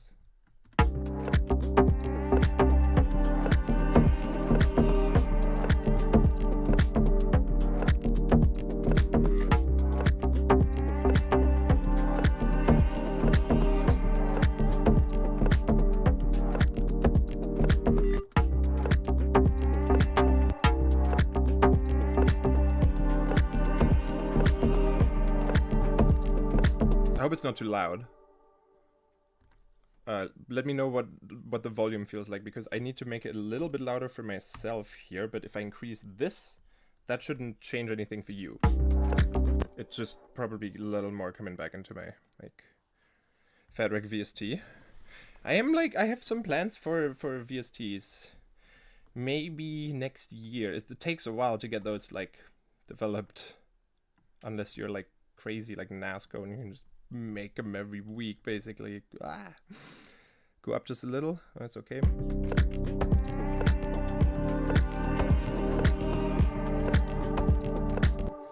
Okay, Okay, I feel like this should... I'm just gonna do mini bit of arrangement. We're like no clap, no snap, and also just this one.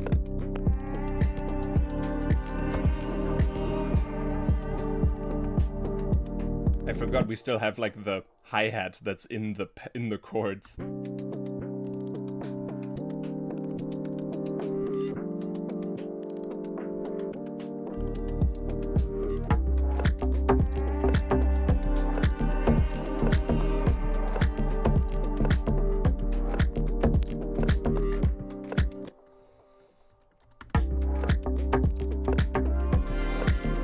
Is this really gonna be bad if this was just consistently on 6? It's kind of okay, right? I know those are very odd overtones, but maybe with a little bit of dynamic tube we can... Like, you see how it brings back the even harmonic, sort of? You can even see it in the... Like, suddenly... You got, like, a filler harmonic between each of these. I like the sound of that. I feel like... I know, sorry, micromanagement again. Down, and then bring this up a bit. And then bring it up way more for those last 3 notes, because they're...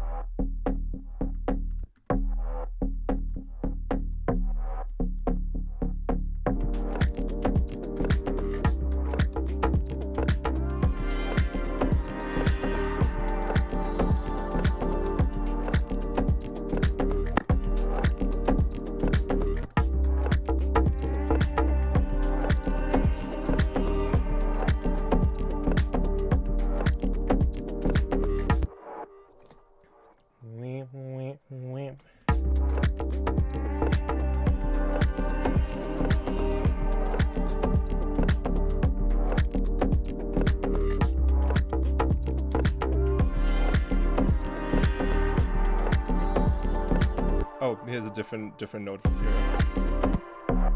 Because...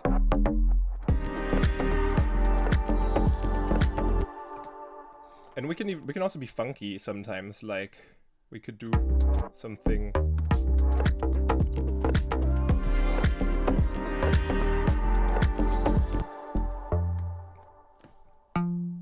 Maybe let's do something like that, you know. Make those a little bit louder and give those back all the odd harmonics as well. I'm starting to get lost in my own effects chains. I just want to know what this would feel like. Like if this guy was like this, and then these two as well.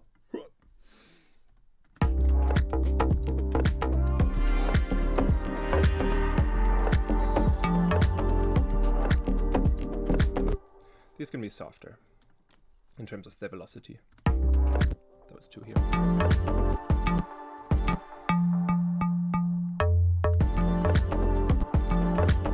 Oh, hey, Nasco! I probably want this to be quicker too for that one. Time velocity, yeah. Link, please.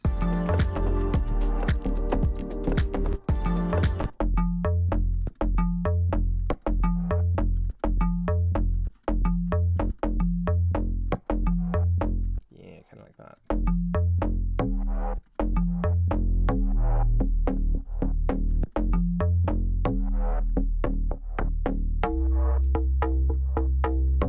What was this? Oh, was this on -66? I'll just do this here too.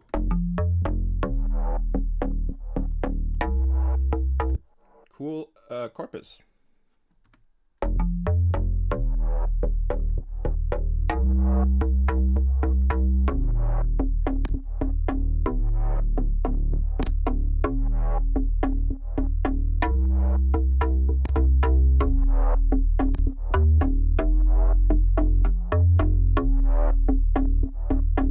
Nice.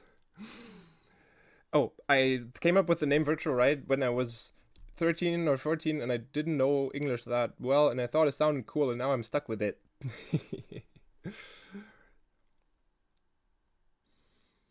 Will I be doing more streams in the near future? I don't know. You ever use key tracking function in Corpus? Yes, and I know it's broken. Like, I wish they fixed that.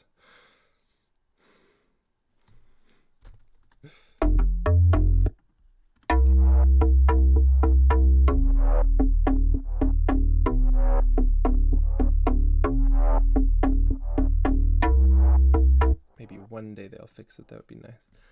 Oh, this doesn't need that. And this entire thing can be a little bit less.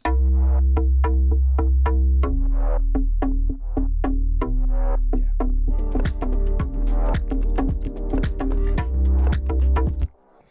Ooh, another thing. Oh, this is gonna be awesome. Ha! I'm just gonna show you again like how to do this, because this is really cool and this works really nice in this setup specifically. So I want the chords to go dun dun dun dun dun, the same rhythm as the bass notes, but just in their volume. So basically I would like a shaper box on the chords that is making a pluck like this, that gets triggered every time a bass note's being played. So we can just go like, hey, maybe just set this to quarter notes for now, MIDI, and then on the operator here, on that bass thing, just group the operator and put an external instrument again in parallel and send this MIDI to 11 instrument shaper box. And now that should trigger.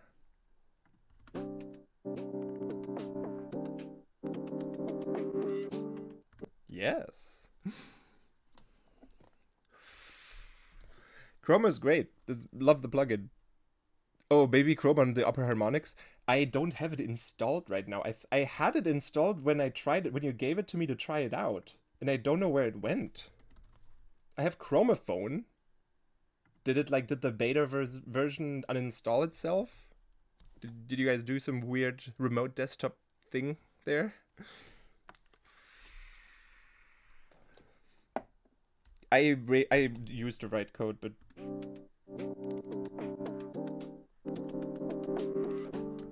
cool.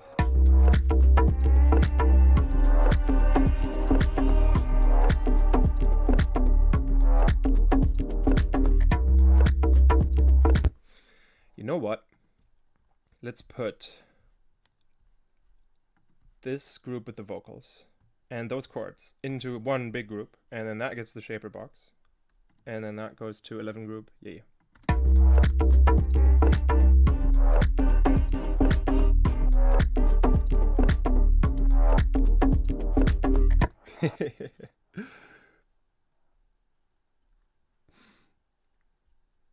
Do you know The Amazing Digital Circus? It has popped up in my recommendations, but I haven't watched it.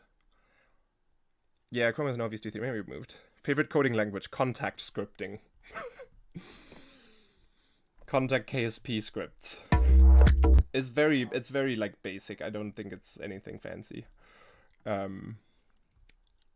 it has its few quirks, but it's nice. I did enjoy the coding stuff actually quite a lot, because it was like, for example, one of the things I had to figure out to make this contact instrument was that any knob on the user interface, if you turn it from 0 all the way up, it gives out values from 0 to 1 million.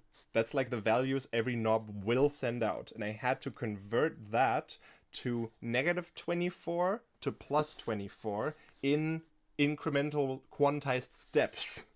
So I was sitting there with pen and paper writing some freaking equation, and I was so happy when I had it figured out. It's like the coolest puzzle kind of to solve. I like that, and I could really get into that, but then I feel like I wouldn't have as much time to make music anymore.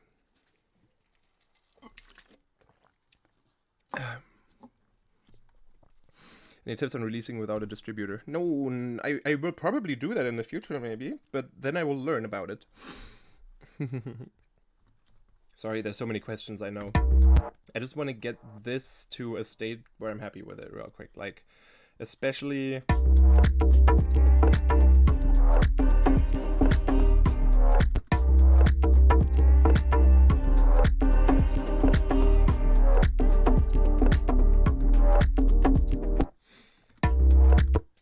it kind of needs to do one long one and then shorter ones, but I guess I can automate this. I don't want to.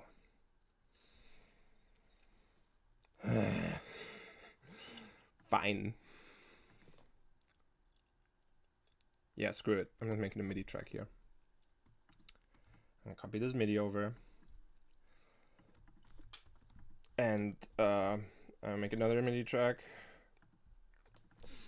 And this one only gets the long first hits. I know this is probably very inefficient, but this is what we're gonna do. Oh yeah, I just need another one here. So this goes to, where are you? External instrument, now you go there. That is the long hit. And then this one here, I think I could just probably do this. Nice. Now all the short notes are in this one. And that goes to a different buoy, different shaper box. That is shorter. Sometimes it's just these little things. Yeah. Where I'm like, this needs to have its own thing. And I don't know if it does, if in the end it doesn't really matter. I'm trying to... Yeah, this goes to the other shaper box. And fingers crossed. Oh, probably should turn these on. And then also... As you can hear, you hear nothing. Oh, because this is on MIDI. Oh, yeah, because it ends on 0. And then it's just off. Fine. I'll automate them on and off too. So, and then you. This is... Yeah, like that, like an idiot. As long as it works, this is fine.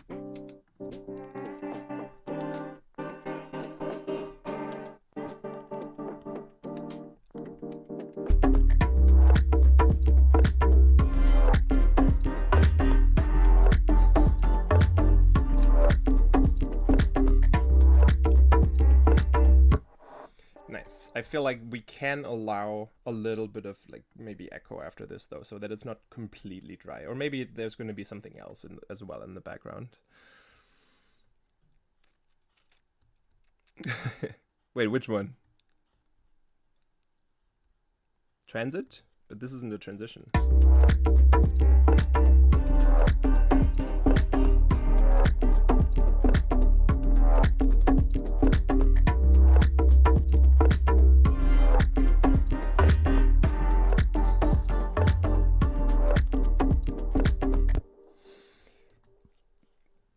Sixth long note is off. This one?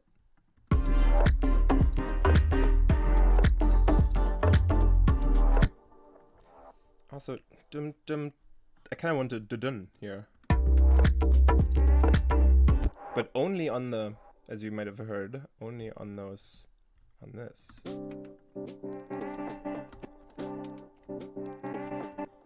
And then here too. Da-da! You know what this reminds me of now? Moth by... Oh, this doesn't even need to be in that key. By Fortet and Burial.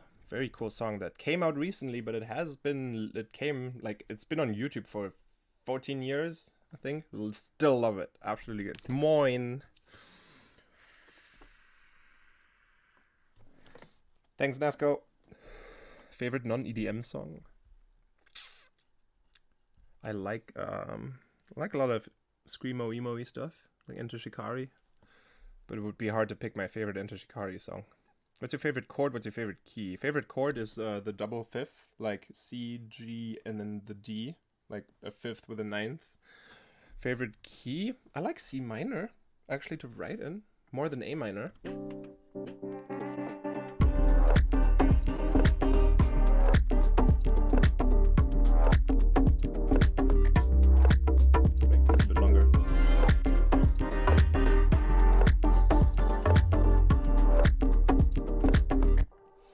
I feel like this can just keep doing the da-da-da-da-da-da-da. I think that is the rhythm for this, and then this can be a tiny bit tighter, like this.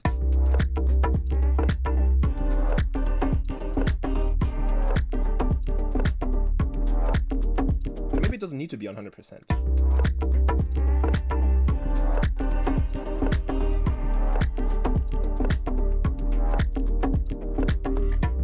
Yeah.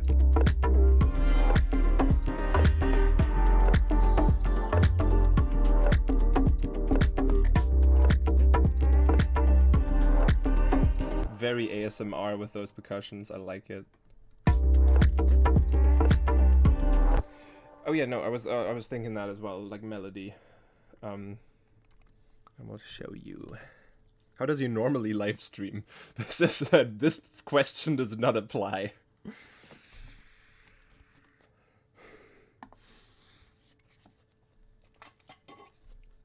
Because I don't normally live stream. I have Bitwig, and I also have FL Studio here. And I go in there sometimes. And I want to spend a little more time after I'm done with this album. And then, because I wanted to check out, obviously, I like Harmer and Vocodex, and I want to get some sort of workflow where I can do some sound design in FL sometimes, and then just bounce it out, work with it in Ableton. And Bitwig, I want to try out and learn a little bit so that I can use the Bitwig grid to test, like, some ideas for plugins. Yes, I have played Genshin Impact quite a lot, but I haven't played any video games in a while because I've just been so focused. Next sample pack soon, very soon. Like a month or two. Posture check. Thank you. Okay, sorry that I'm not answering that many questions right now. I want to make progress as well. It's just this, like, this innocent idea. I'm just gonna start streaming while I work on this, then everyone can watch me make the song, and then it's just like, oop. Let me think of a cool little rhythm for this.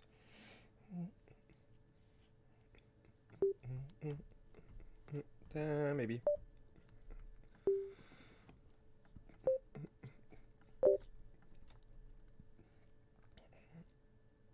Oh.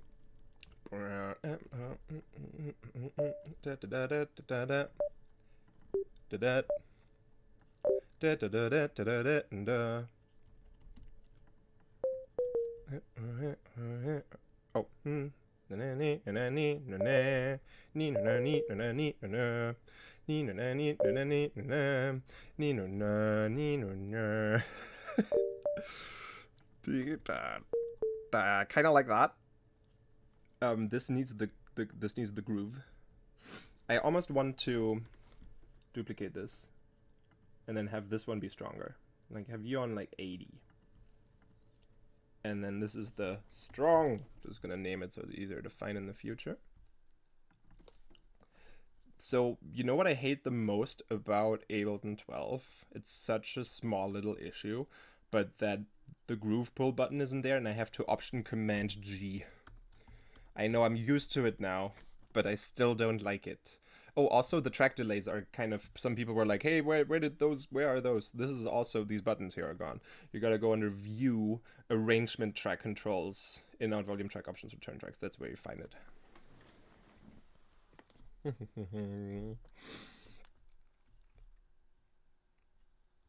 Alright, let's see what we got here.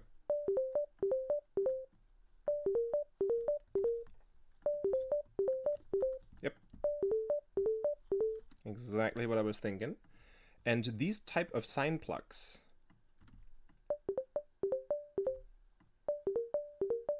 sound amazing with a little bit of saturation or RC20. I like the tube distortion in this on sine waves like that. Like, check this out.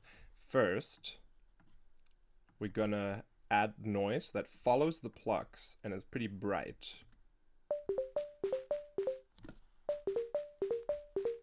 Nice little texture. Vinyl 1 or 2. 2 is a little more crackly. Then the pitch drift, just a little bit.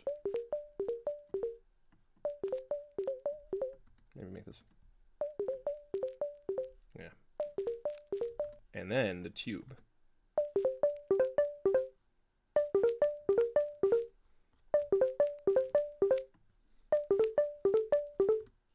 Ha!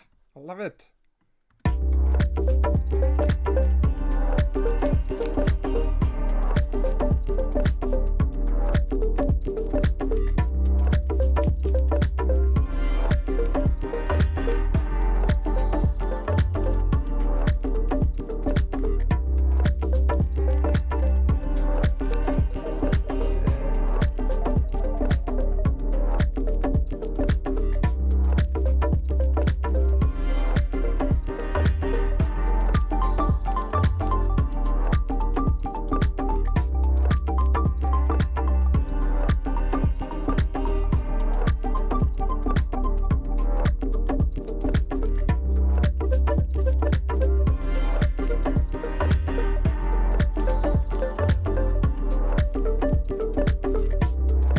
I think the crackling noise fights too much with the ASMR percussions.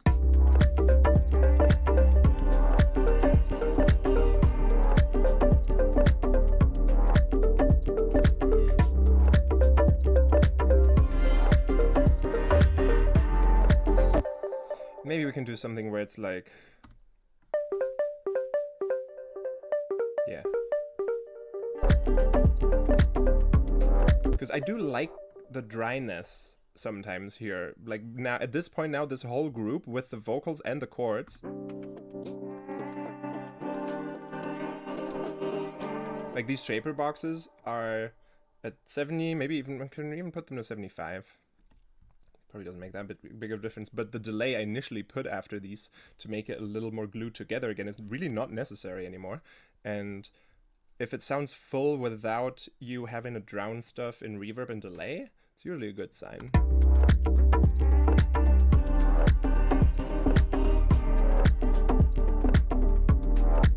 Let me try this too.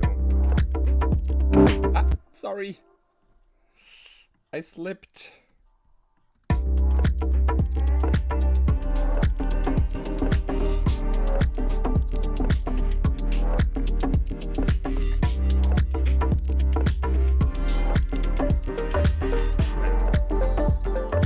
Sorry.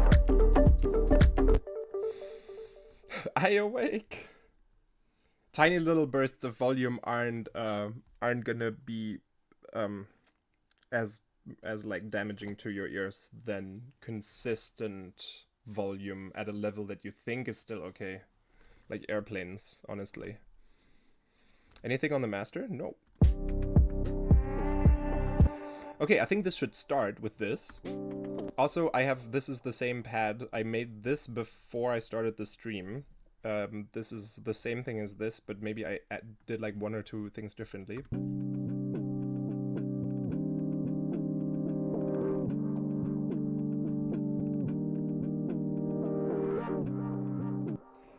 Like this one, I nailed this one a little bit better in comparison to this.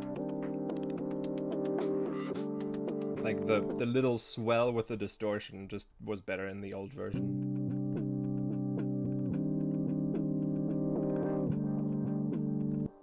It's like, it's a little softer, the distortion there goes almost a little too hard. Maybe. Oh.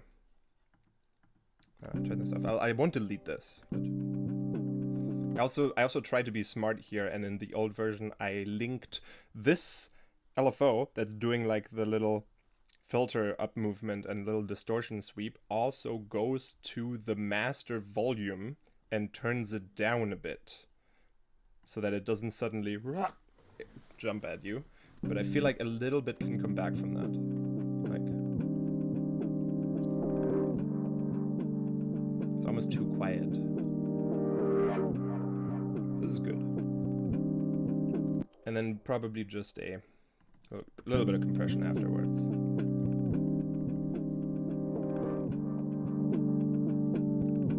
Yeah. Solo the grainy percussions on the sides. These percussions up here, because the white noise percussion is part of the serum. I could solo it by turning the rest off.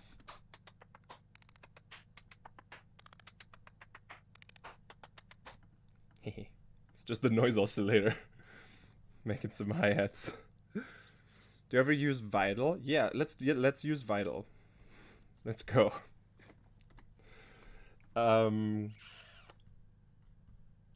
Here it is.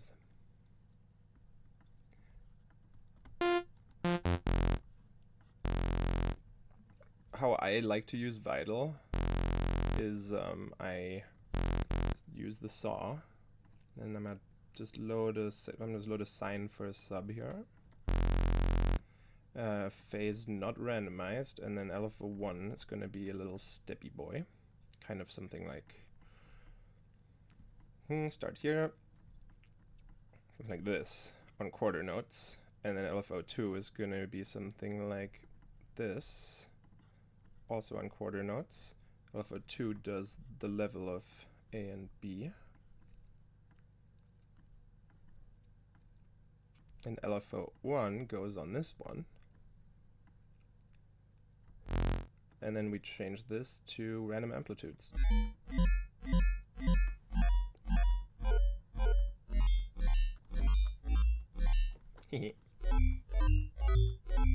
Love it. Will you please come to Real Life Amphitheater in summer? Please?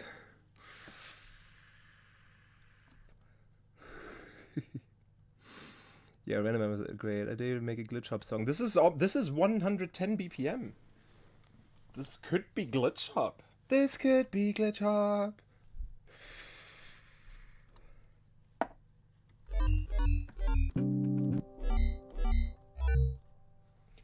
I think we can use this. Let's actually try and use this in this context. I like doing this sometimes as well, where if you can have something that gives you a random sample from your library, if there's like any way, if I'm just like, I don't look where I'm going. Sometimes, let's say I need a snare or something, or a percussion. I would just go perk, all results, and then grab something. And it's like, gotta use that one. Gotta make it work in the context now. Just force yourself to be like, I'm not gonna listen to any other ones, gotta make this one work. Sometimes really just helps me out of choice paralysis. And I also then probably learn something because I gotta apply some little more work to make that thing work, and it's very helpful. I like it. The Bangarang edit, the one that's faster with Bonfire together, the mashup. What do you think about analog summing and emulations? I don't know. I don't want to get into the whole analog versus digital debate, as long as it sounds good. How to make pretty synths and atmospheres. Yeah, we're gonna do a pretty synth generator in a bit, because I love this. Like, I've been so into generative synthesis, not AI synthesis, generative, where you set the random parameters, and you can do this in Ableton with nothing else, even just with the stock stuff, and it sounds amazing. Let's pitch map this. Come on, who am I kidding? Pitch map it.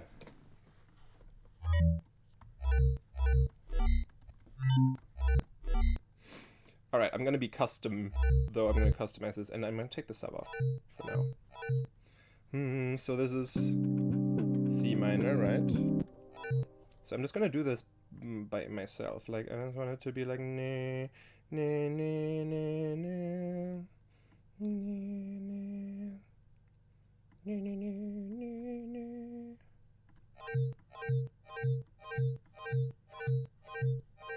But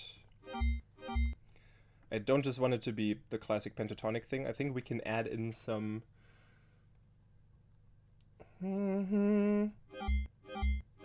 yeah, that one. Maybe stay on this one a little more.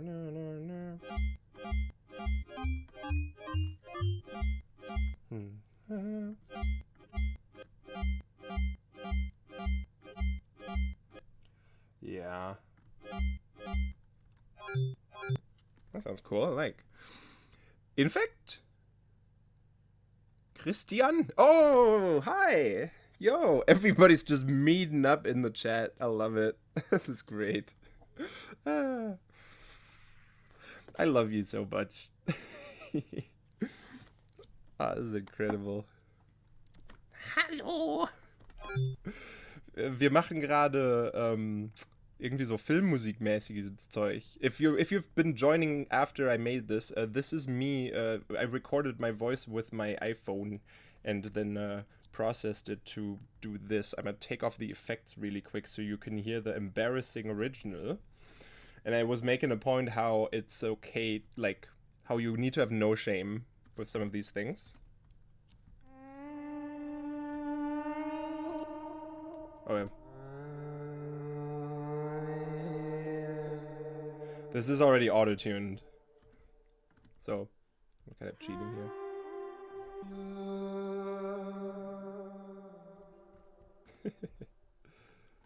So this is already post auto-tune, and then add effects. The vibrato is literally added in afterwards.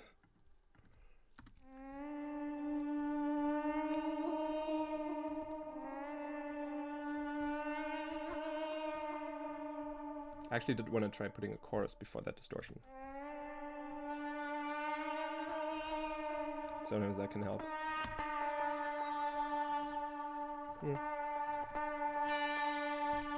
Yeah, I guess maybe.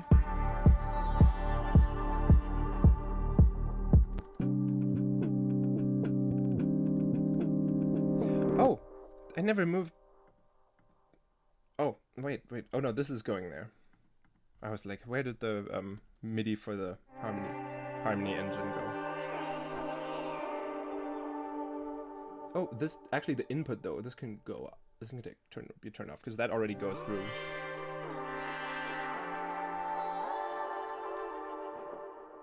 I love the harmony engine. Sorry, I'm just gonna keep like freaking out about how cool it sounds. DNB based in Neon Angel VIP is just Serum and FM. But just a nice little. Why do you use Mac over Windows? Because I work with a lot of people who are also on Mac, and then compatibility problems sometimes just make it impossible to work together. So I kind of was forced into the Mac life. But now I'm not mad about it. It's okay. With Windows, I feel this is Ableton 12. Yeah, with Windows, I feel more like if something goes wrong, I can troubleshoot it more easily. I forgot what I was doing. Trying to do the intro thing, yeah, with this. Spicy.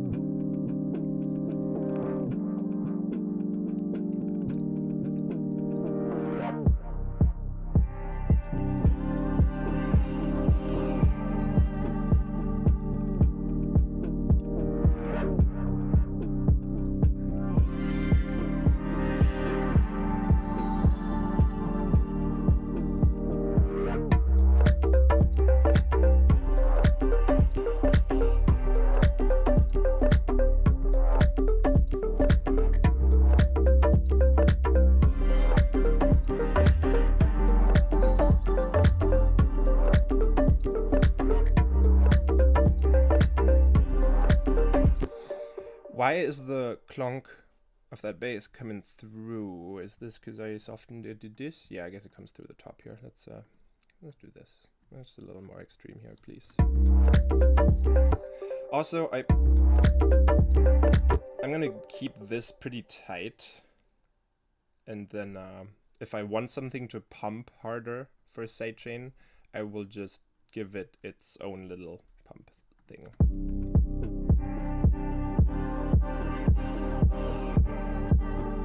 Close you down. Oh, the vital. That's what I was doing.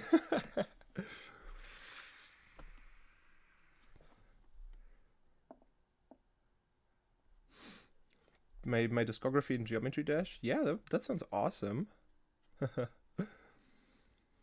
I am using a MacBook.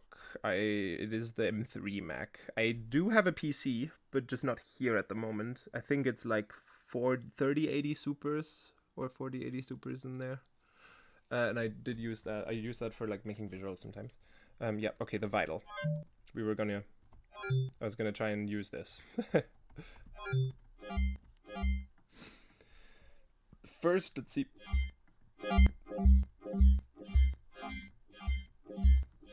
I don't like the unison in Vital.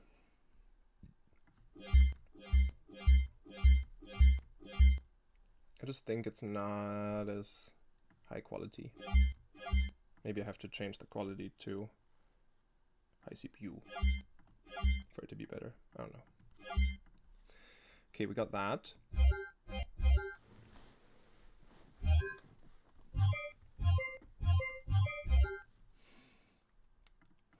What do I want this sound to do?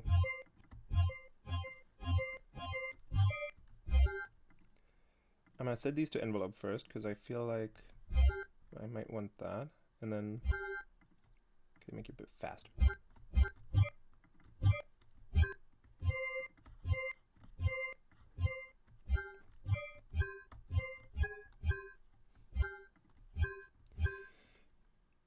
If I play a C, E, if I play a D sharp, I also want a D sharp to come out. It does, it just doesn't really sound like it. Oops, sorry. I might just give this guy a...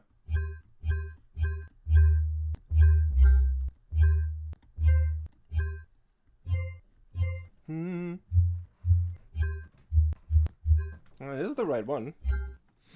Fine. Let's see if we can just... Probably just on the ones here, like on the... Yeah, dun dun dun dun da da.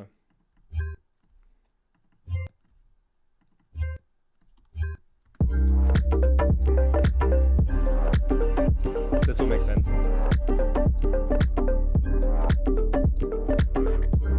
This doesn't fit in yet, I know.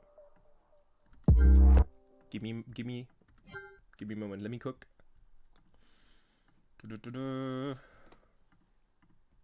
Bring them all down.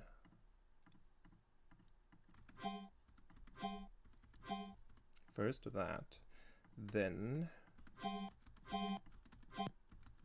right click.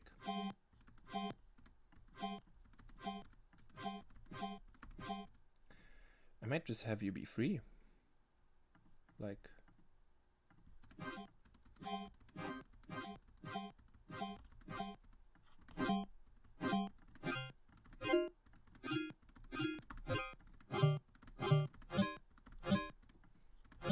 The important thing is, it has to like, kind of make sense with this chord progression. And sometimes I would even go into this and then give this its individual... Maybe we can just send the same MIDI to this. Why not? Let's try that. MIDI map. This guy here, group the serum, go to instruments, external instrument, send your MIDI to... Just gotta use the other pitch map, the AU. This one doesn't receive MIDI.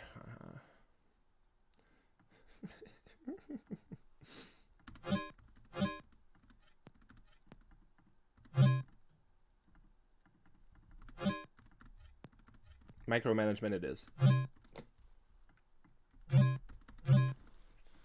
Sorry, sometimes I like torturing myself with this.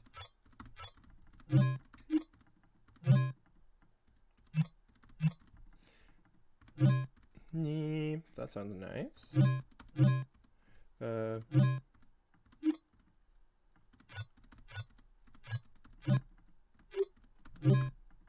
Maybe that can be, yeah. You can go up, probably. Yeah, not half bad.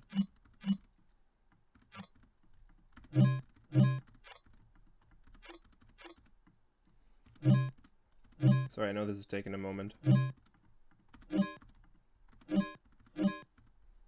Yeah, this was good on up. Next one.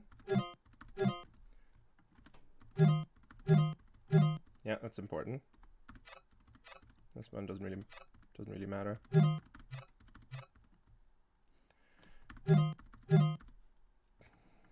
Go up. Are you part of this one too? No. But that's perfect. This sounds good.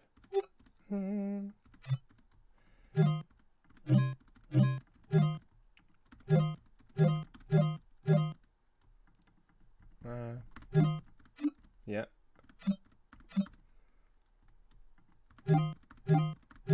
I like. Oh. one. Yeah.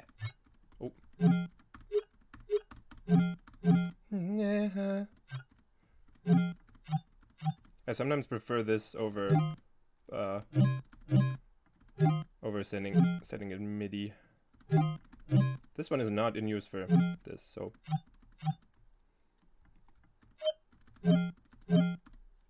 that's beautiful. Cool. I really like that. That's kind of all we need. Oh, so the shapes in these notes mean that I think if this is on circle, it's kind of this. So this is the this is kind of what it's doing with excluded notes and where to move them. So for each of these, if this is a circle, it just means that it's gonna go the shortest way, sort of, from whatever note it has to go from to the note you want to move it to, if I'm not mistaken. The triangle up means it'll always go up in pitch to the desired note. If the triangle's down, it means it'll always go downwards in pitch to the desired note. So if you just do it for all of them with the arrows up or down, it's basically like pitch shifting your entire pitch map up and down. But you can do this individually per note. You just have to say custom down here. And then you can even say like, hey, actually in this octave, this one G, I actually want always to go up there.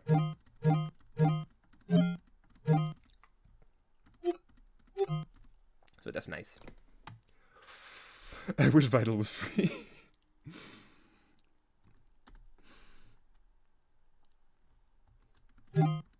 Okay, cool. I'm gonna go just one step harder with the resonance. Let's maybe resonator also. So this is in C minor. So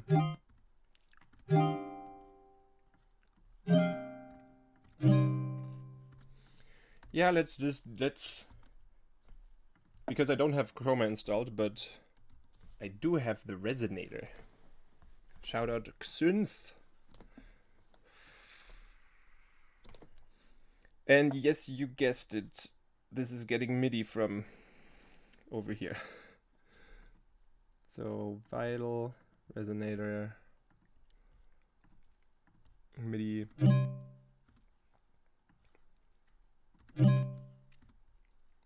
Okay.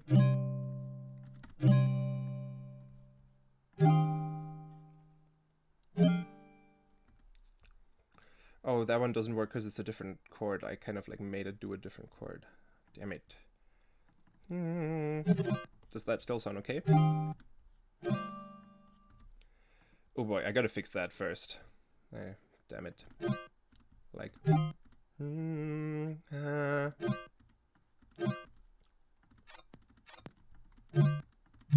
Yes. Yeah, that one is okay.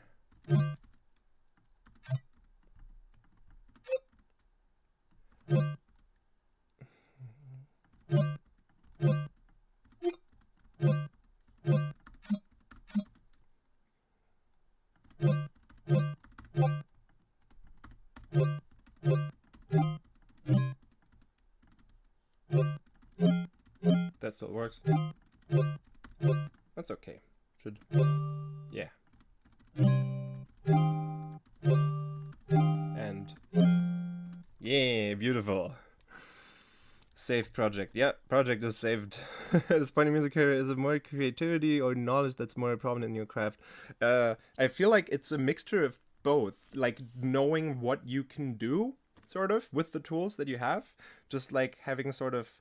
It's like I think it's very similar to when you try to envision something geometrically, like in German the word is räumliches Denken, Raumvorstellung, like spatial thinking, spatial imagination.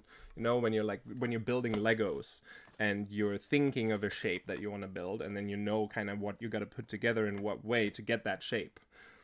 It's kind of a similar thing here, where it's like you have all these tools, LFOs, envelopes, distortion, all these effects, all these modulation things, so that like you kind of think of what does the sound look like down very quick, then it's like, oh, I might have to modulate that linearly or exponentially. Is something continuously being modulated, and how? In soft waves or in steppy motions? Then you're gonna need a square LFO or a sine LFO. It's like just connecting all these things eventually. Oh, no lag? No. Is back? Is back? Let me know. We back? Okay. It's sometimes, yeah, this might be just the Wi-Fi here. It's okay. I mean, it's already been over 2 hours, I think. We're warping through time. Yeah, I'll keep this live stream on the channel. Okay, let's add this actually in now. So I want this as like little shots here together with that bass. I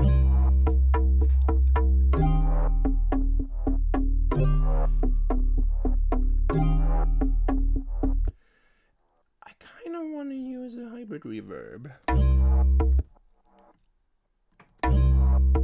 Yes, I know this is very warm. A lot of side information, very wide. Yep, roll that off a bit. And then maybe we can just use a simple old delay. That's unlike.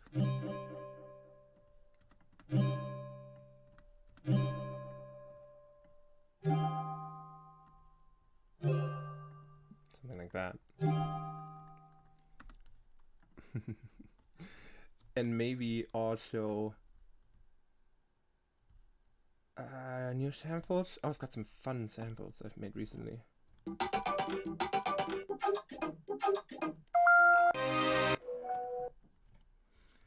But I wanted, there's like convolution samples here.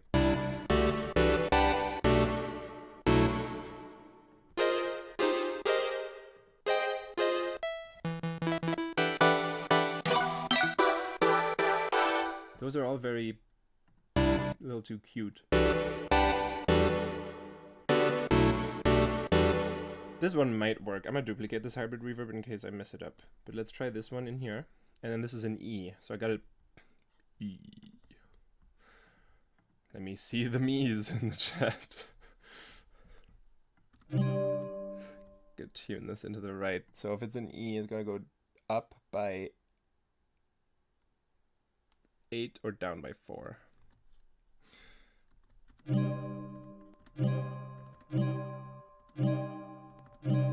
There we go. That worked. That's kind of nice. This could ping pong. This is actually very pretty when it ping pongs. I wish there's probably a plugin that does this, right? Let's say I have a delay like this. But whenever sound comes in, I only wanted to take like a tiny little bit of it and then loop that. I guess with the beat repeat, you could kind of get that. What I mean is I'm going to do this with a, I'm going to be real fancy here and do this with the envelope MIDI, which is going to like turn on when I hit a key, and then it's going to turn itself off immediately after. Oh, I can probably sync this, right? Oh no, this is just the whole length. Never mind. Bye.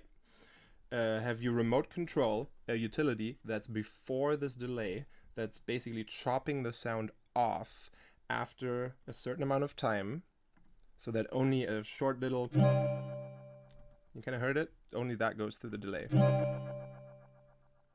not the whole sustain bit.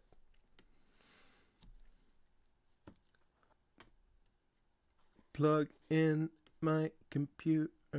Oh hey, Omar.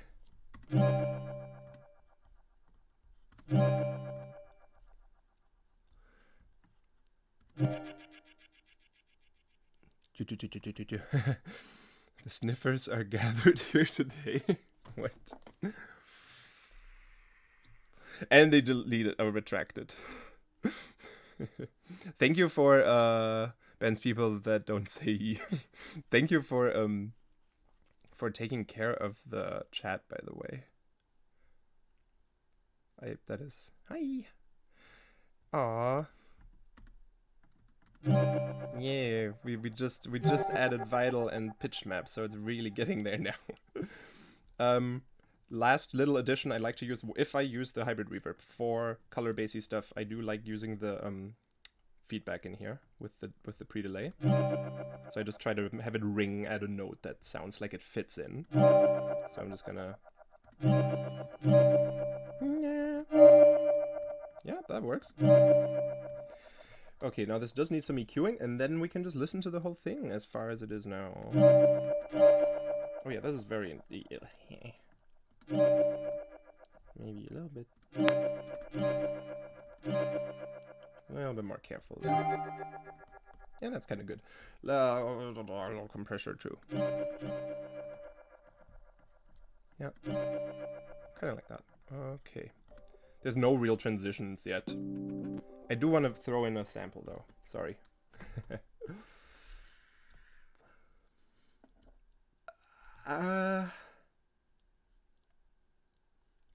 This one.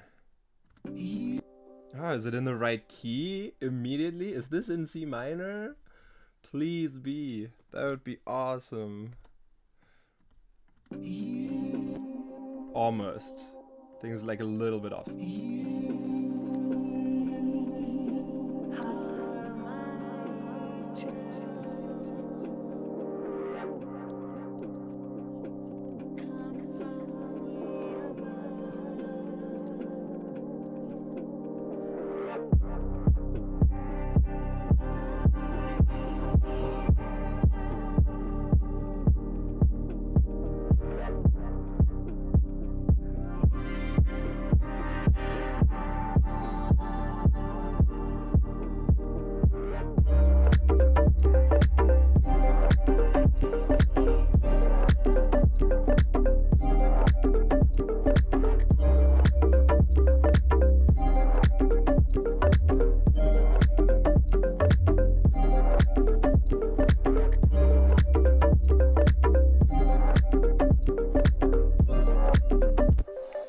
The reverb thing here on the donk is almost too much now.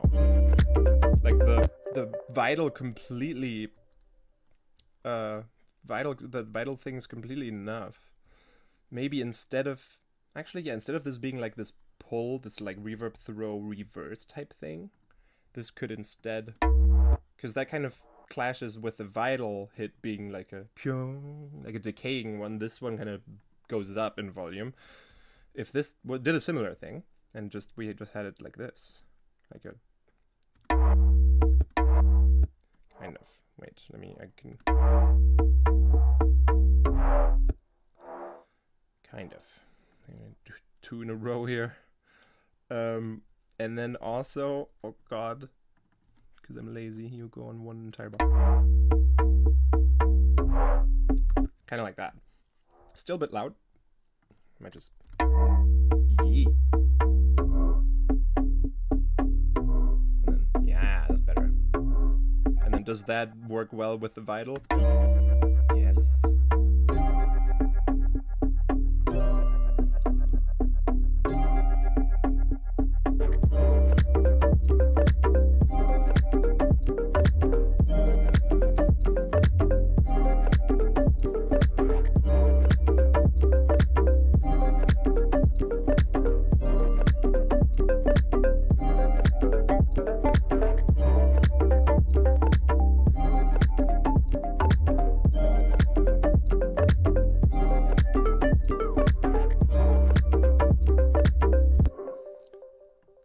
Try this real quick.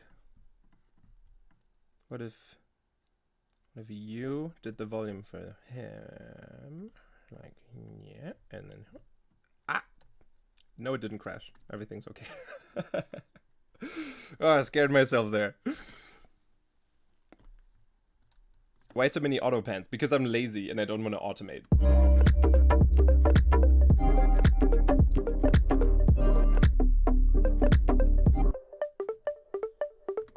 Cool. And then have you on envelope, but with a little bit of delay. And then kind of like this. And then you go here.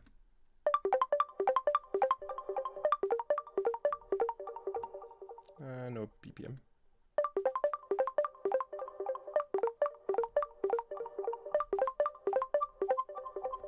Just wanted to see if I can give it like a little plinky echo.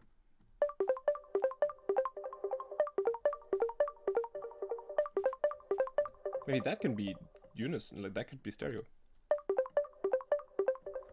Let's see.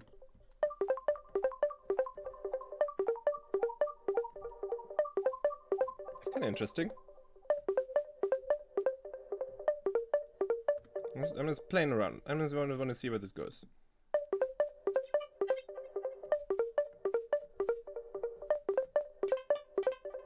The octave up's kind of neat.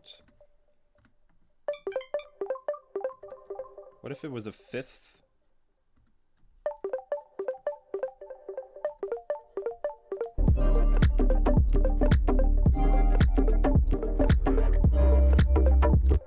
Yes. I don't like the notes in this last one. This is more solid. This is doable. And maybe we can bring the vocal back in there. Yeah, maybe we can do something loopy with it. I'm an angel. Can you do a studio tour? Yeah, once I have one. Updated Skype call sounds like. Hell yeah. I love that. And let's steal some more things. Sorry, the sample preview is so loud.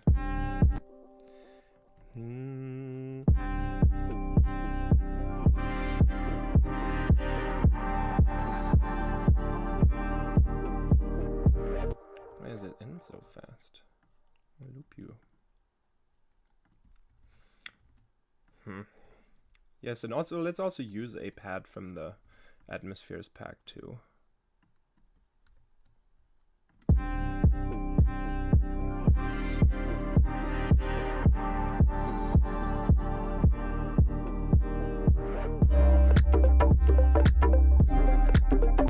Not here, but like for this bit, this is good. Also, the second yoink doesn't sound good. Like this is good. Ooh. App. Is it? I think it's the odd overtones in here that are just a little too much in that moment. Like, maybe we can do something about that with either reducing the pitch here to 4 or just going odd numbers instead. So it's like, I feel like this will, let's see, I think this should work better. Yeah. I kind of have to do the same thing there.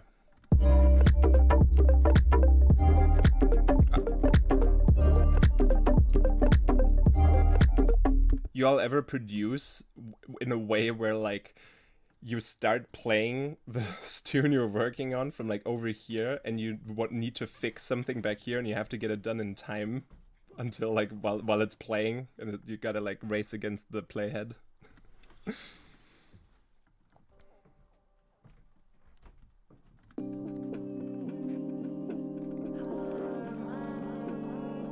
Yeah, okay, this can go up. Do that all the time. Yeah, that's a nice one. You are my angel. 7. Oh, I like that. There's a lot of feedback, but it sounds kind of nice.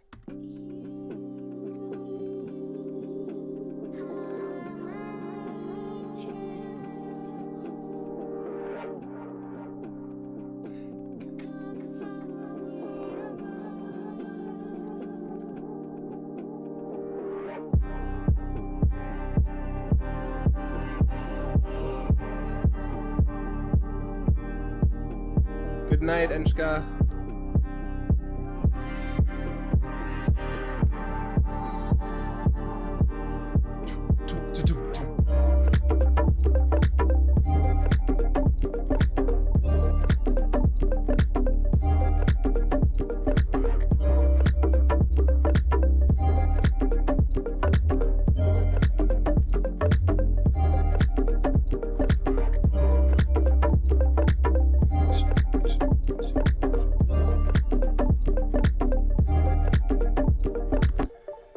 offbeat hat, and then this is like, then I'm done for today for this. Like, yeah, I'm happy. I'm happy. I'm gonna... Where's the hat that I want?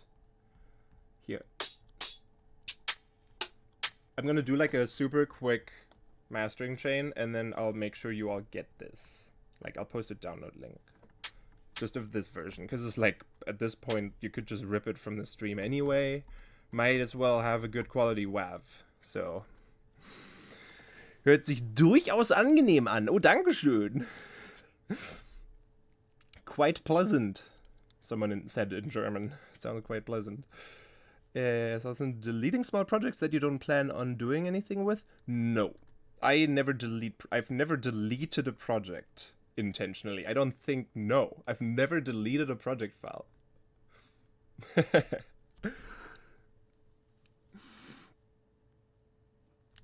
Alright, okay.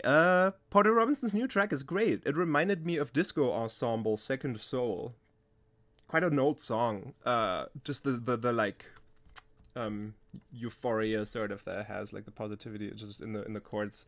Like for some reason, also the first time I heard the new Porter track, I was also thinking Coldplay meets hyperpop, kind of. Just like sort of in the middle. I like it. Great. Serum patch. Yeah, maybe absolute hearing relative. Only relative. Oh. Hi-hat. Only start here. So the additional oscillator comes in this half when the hi-hat comes in too.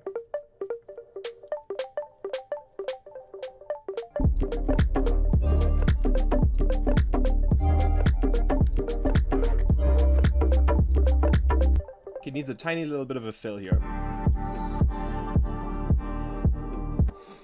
So first of all, kick gotta stop. This bass, this intro sub has to get a high cut. We're just gonna do transition speed run. Actually, oh, check this out. I've made a washout maker.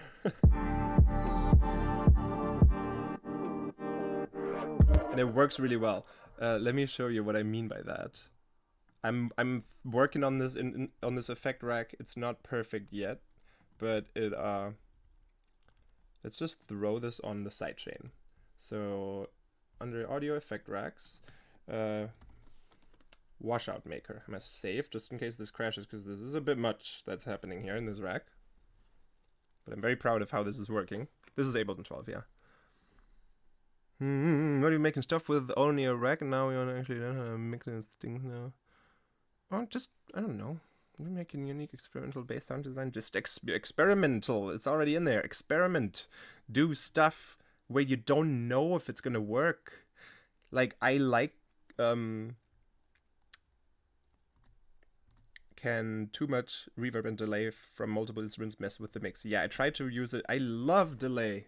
I love the sound of delay, especially if it's long and like syncopated, dotted eighth notes, ping pong. Sounds awesome, but I try to be very minimal with it, because otherwise if you put it on everything, then everything starts to just drown. Oh, I need more coffee, as you can see. Yeah. Okay, here's my washout generator. So as you can see in here, these are all the different parts. Like, it starts with stereo imaging, and so if you hit randomize here, you get a random set of effects. What this randomizes is whether or not the stereo image should change before the entire effects chain over time. Then there's pitch shifting, reverb, frequency shifting, corpus, redux, autopan, phaser, flanger, and then a post stereo width option. All of these are like optional, and there's different amounts of chances for them to be triggered. And even then, like the filter one, for example, has like, where's the filter? Here. There are lots of different ways this can go. Like, if I hit random, it's going to select a random thing here, like a random chain, and then this might be, it just starts with the it just starts with like a high pass and it just slowly moves up. Another chain here might be, oh, it goes down with a low pass and then goes back up again or something. So these are all different movements, different effect movements that are all filter based, and it selects you one random one out of these. And this is how all of these work. Same with like the redux. There's a chain here where it's like brings in the redux towards the end. The other one starts with redux and goes away at the end. Another one uses the bit crusher. So these are all like just I'll just show you. The only thing you need to do is hit randomize and automate this over the time of the washout. So let's just let's do like this. I'm gonna loop this bit and hit randomize, see what comes out.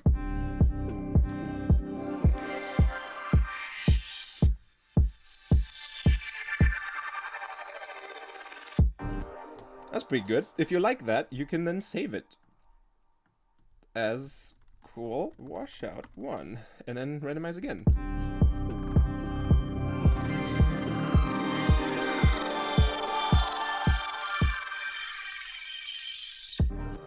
Not bad either. I'm just gonna save these anyway. Let's do 1 or 2 more because it can be really different.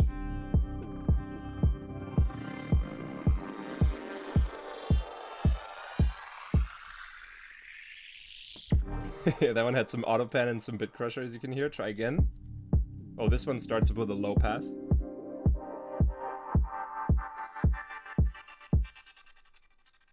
Oh, that one's a little quieter. That one needs some fixing.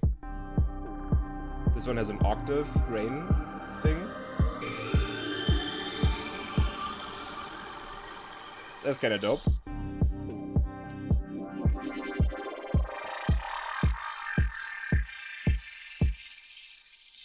Yeah, there's some you could hear the frequency shifter thing happening there.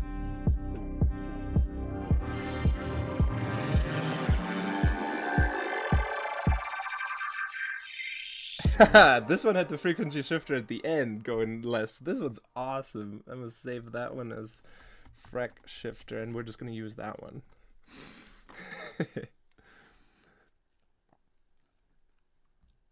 I know, right? I will like, this isn't done yet. Like, so far it's good, but it's like a 50-50 sort of, if the randomized washout sounds good or not, and I want to make it a little more precise by like adding some, so not only chance in here with the randomization, but also conditions, like, oh, if this effect gets a yes, if like the randomization selected this chain, then give a 50% chance of adding a delay to it or something, but otherwise not, because it's going to make it messy. Like, I want to basically make this plugin where it can also be a synth, where you have all these parameters, and it's like, I know Transit does this too. Yeah, this is basically Transit in a rack. Sorry, Andrew. So I have this idea for like a synth or an effects plugin where you have this randomization option, but it's like smart randomization, you know, where like it starts with like, hey, what kind of sound is it going to be? Like, it starts to select plucky, probably some delay or some reverb. And if it selected bass as the first selection of randomness, then it wouldn't add a delay or a reverb, and it also would keep the sustain up, just like these little things.